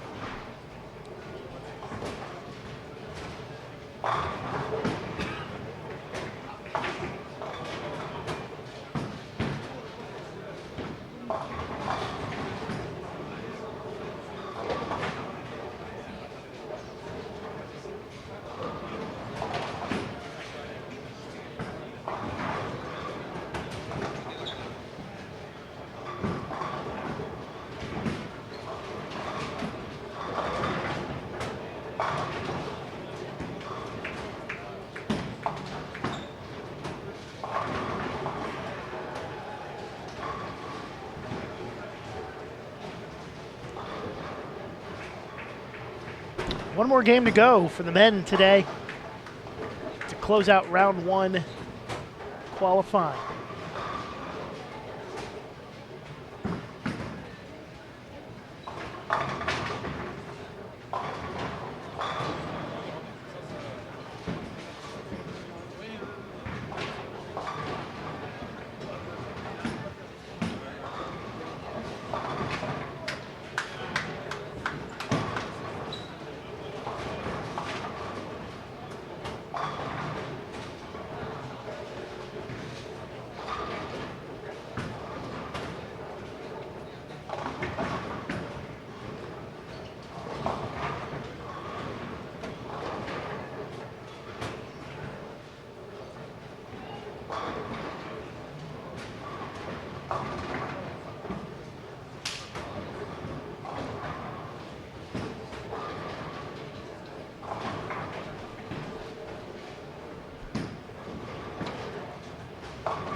Front 8 for Parshikov down on lane 45. If you'd like to follow the online scoring, go to onlinescore.QubicaAMF.com/World Cup. That's onlinescore.QubicaAMF.com/World Cup.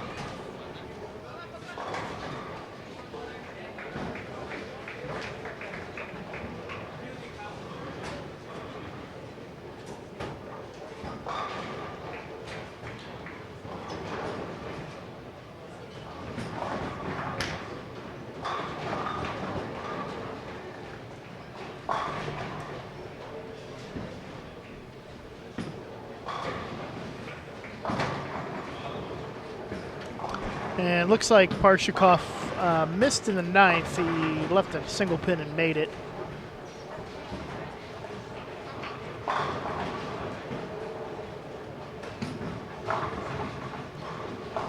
So it doesn't seem like we're going to have a 300 this game. Unless there's somebody else that has a chance out of here late in game 7.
Tenth frame, game number 7 of 8 here at the World Cup.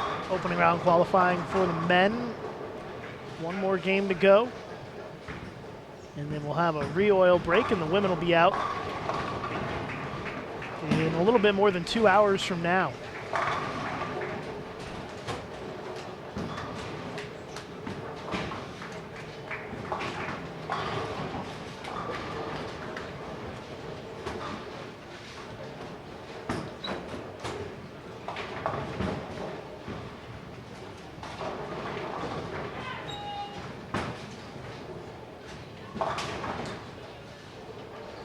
Jenkinen trying to close out a big game here for Finland.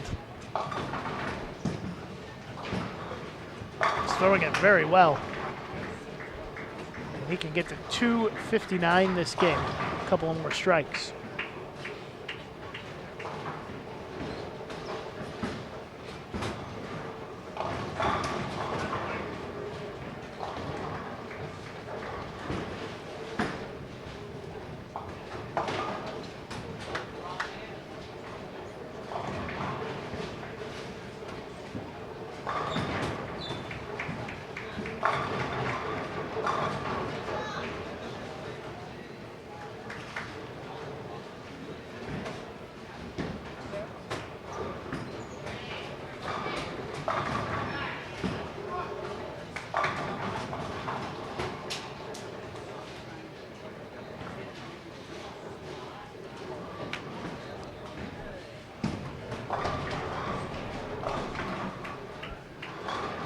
Split second shot in the 10th for Jenkinen, but still a great game. Going to be in the 240s. The second to last game of the block.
Game 8 going to get started here momentarily, so stand by. And we'll have our final game of the round coming up in just a couple of minutes here on Bowl TV.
guys, when you're done with your game today, go ahead and sign your recap and everything, the scoring, and then go ahead and hand it to me. We'll see it. Thank you very much. All right, there's the whistle, ready to get started with our final game of the first round of qualifying here at the World Cup. We'll have Ireland, Greece, and Scotland on 21 and 22. 19 and 20 will be French Guyana, Macau, and Iceland.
All right, updated standings after 7 games already in. Thanks to the fast work of Lori and Danielle in the office. And Muhammad Jaris Go of Singapore. 1641 is your leader. Francois Lois at 1614. B-Boy Rivera at 1596. So Singapore, South Africa, Philippines, your top 3 right now. Ildemaro Ruiz Jr. of Venezuela at 1583. Cameron Doyle of the United States in 5th place at 1550. Alexei Parshukov of Russia at 1548, that is 6th place. David Maycock of Bermuda at 1530 and 7th. He's bowling well today. Mark McQueen of Scotland, who's on our featured pairs this game, at 1521 in 8th place. Paul Stott Jr. of Ireland, also on the featured pairs. He is at 1513. And then rounding out the top 10 is Tomoyuki Sasaki of Japan at 1479. So 10th place is 211.29 average. 24th place currently is Malaysia at 203 for the average.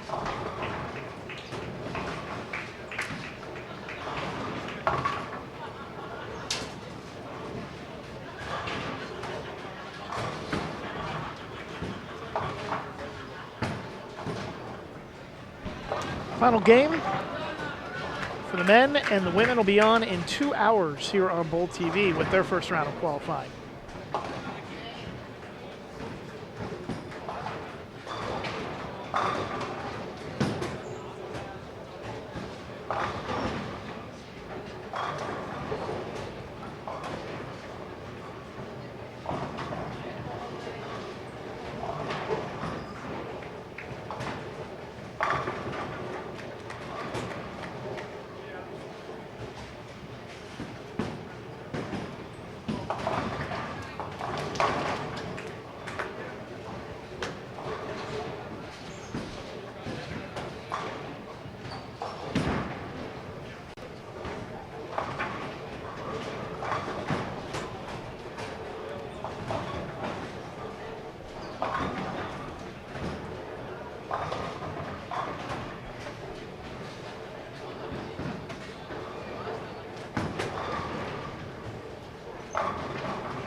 Stott has started with the front three for Ireland here.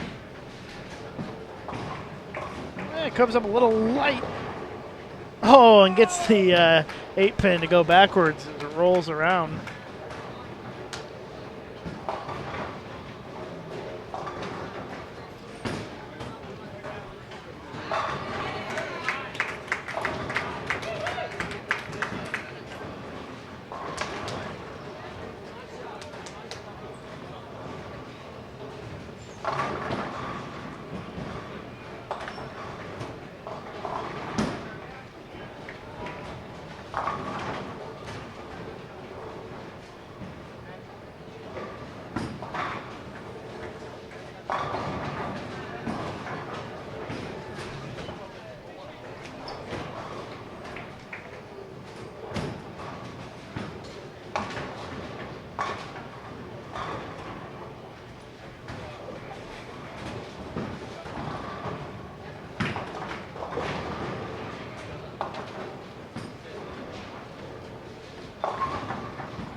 So that was a nice way to get a front four for Stott.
Another strike for Stott as he gets the front six. So second game in a row we've had the front six on that pair. The lefty from Finland with the front six last game on that pair. And now Ireland with the front six. I was just talking off the air to Herbert Pickle of bowlingdigital.com, who's running around trying to make sure he gets a photo of the leader at the end of this squad. And they'll have a full recap for you at bowlingdigital.com once this squad wraps up.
I want to give a special thank you to our live stream guests in this round earlier today. We had Dom Gall, Tim Mack, and Aumi Guerra joining us today.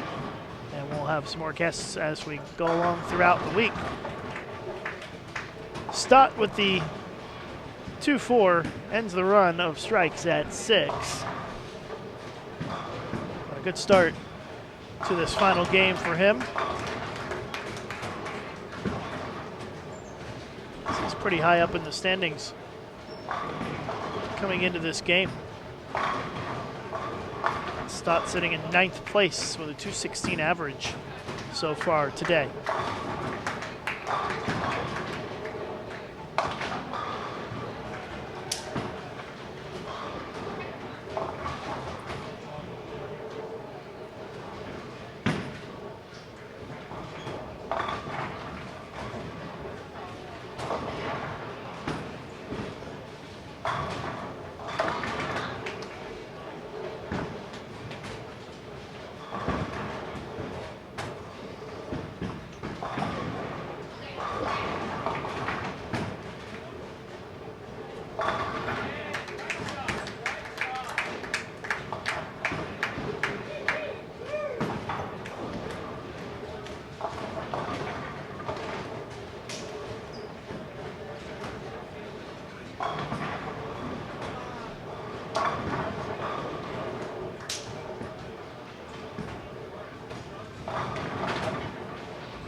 Just a few more frames to go here in round 1 for the men.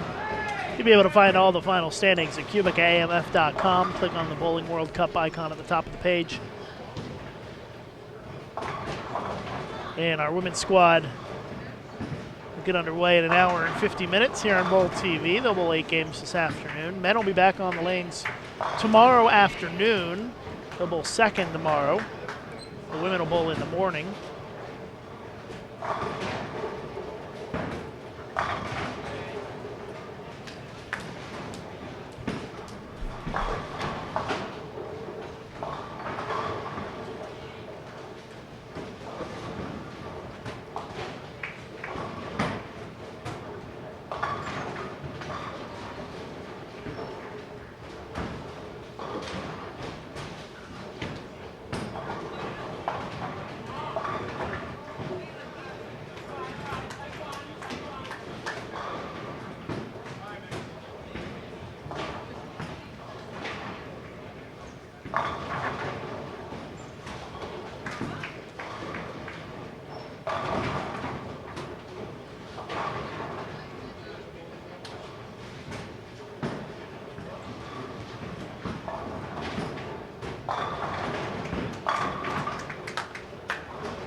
Hardison of Iceland with a big double.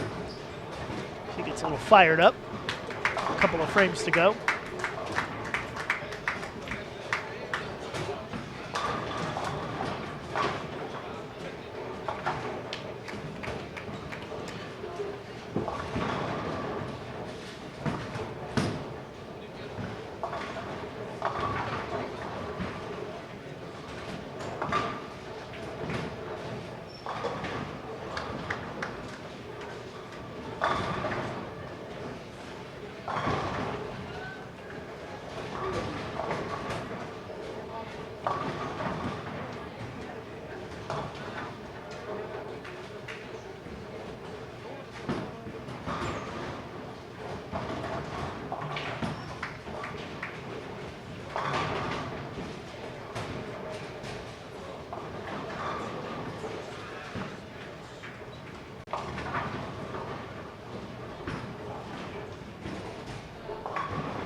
Great finish to the block for Stott Jr.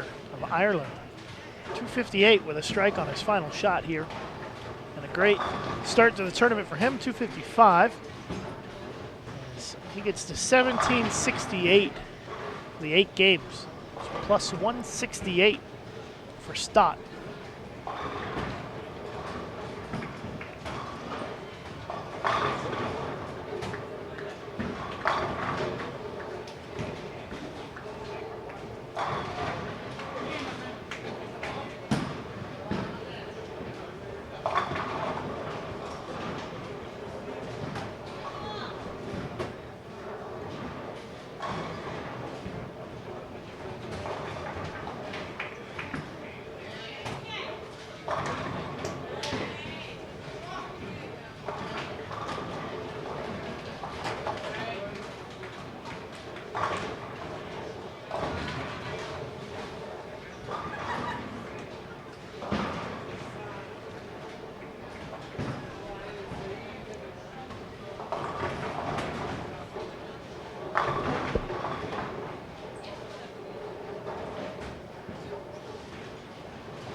Hardison working on 3 in a row for Iceland. Going into the 10th frame, going to be our last bowler to finish up here. And our first round of competition for the men. Once again, the men will be back on the lanes tomorrow afternoon for round 2. Another 8 games tomorrow afternoon for the men. Be sure to check bowlingdigital.com for a full report on this first squad in a little bit. And also, you can find results at QubicaAMF.com. Click the Bowling World Cup button at the top of the page. We're going to sign off until the women start, coming up in about an hour and 45 minutes. So be sure to join us for the start of women's round 1. Once again, in about an hour and 40 minutes. That's when we'll get started with that. And we hope you'll join us here on Bowl TV a little bit later on this afternoon here from Las Vegas at Sam's Town. I'm Lucas Wiseman. Thanks for watching.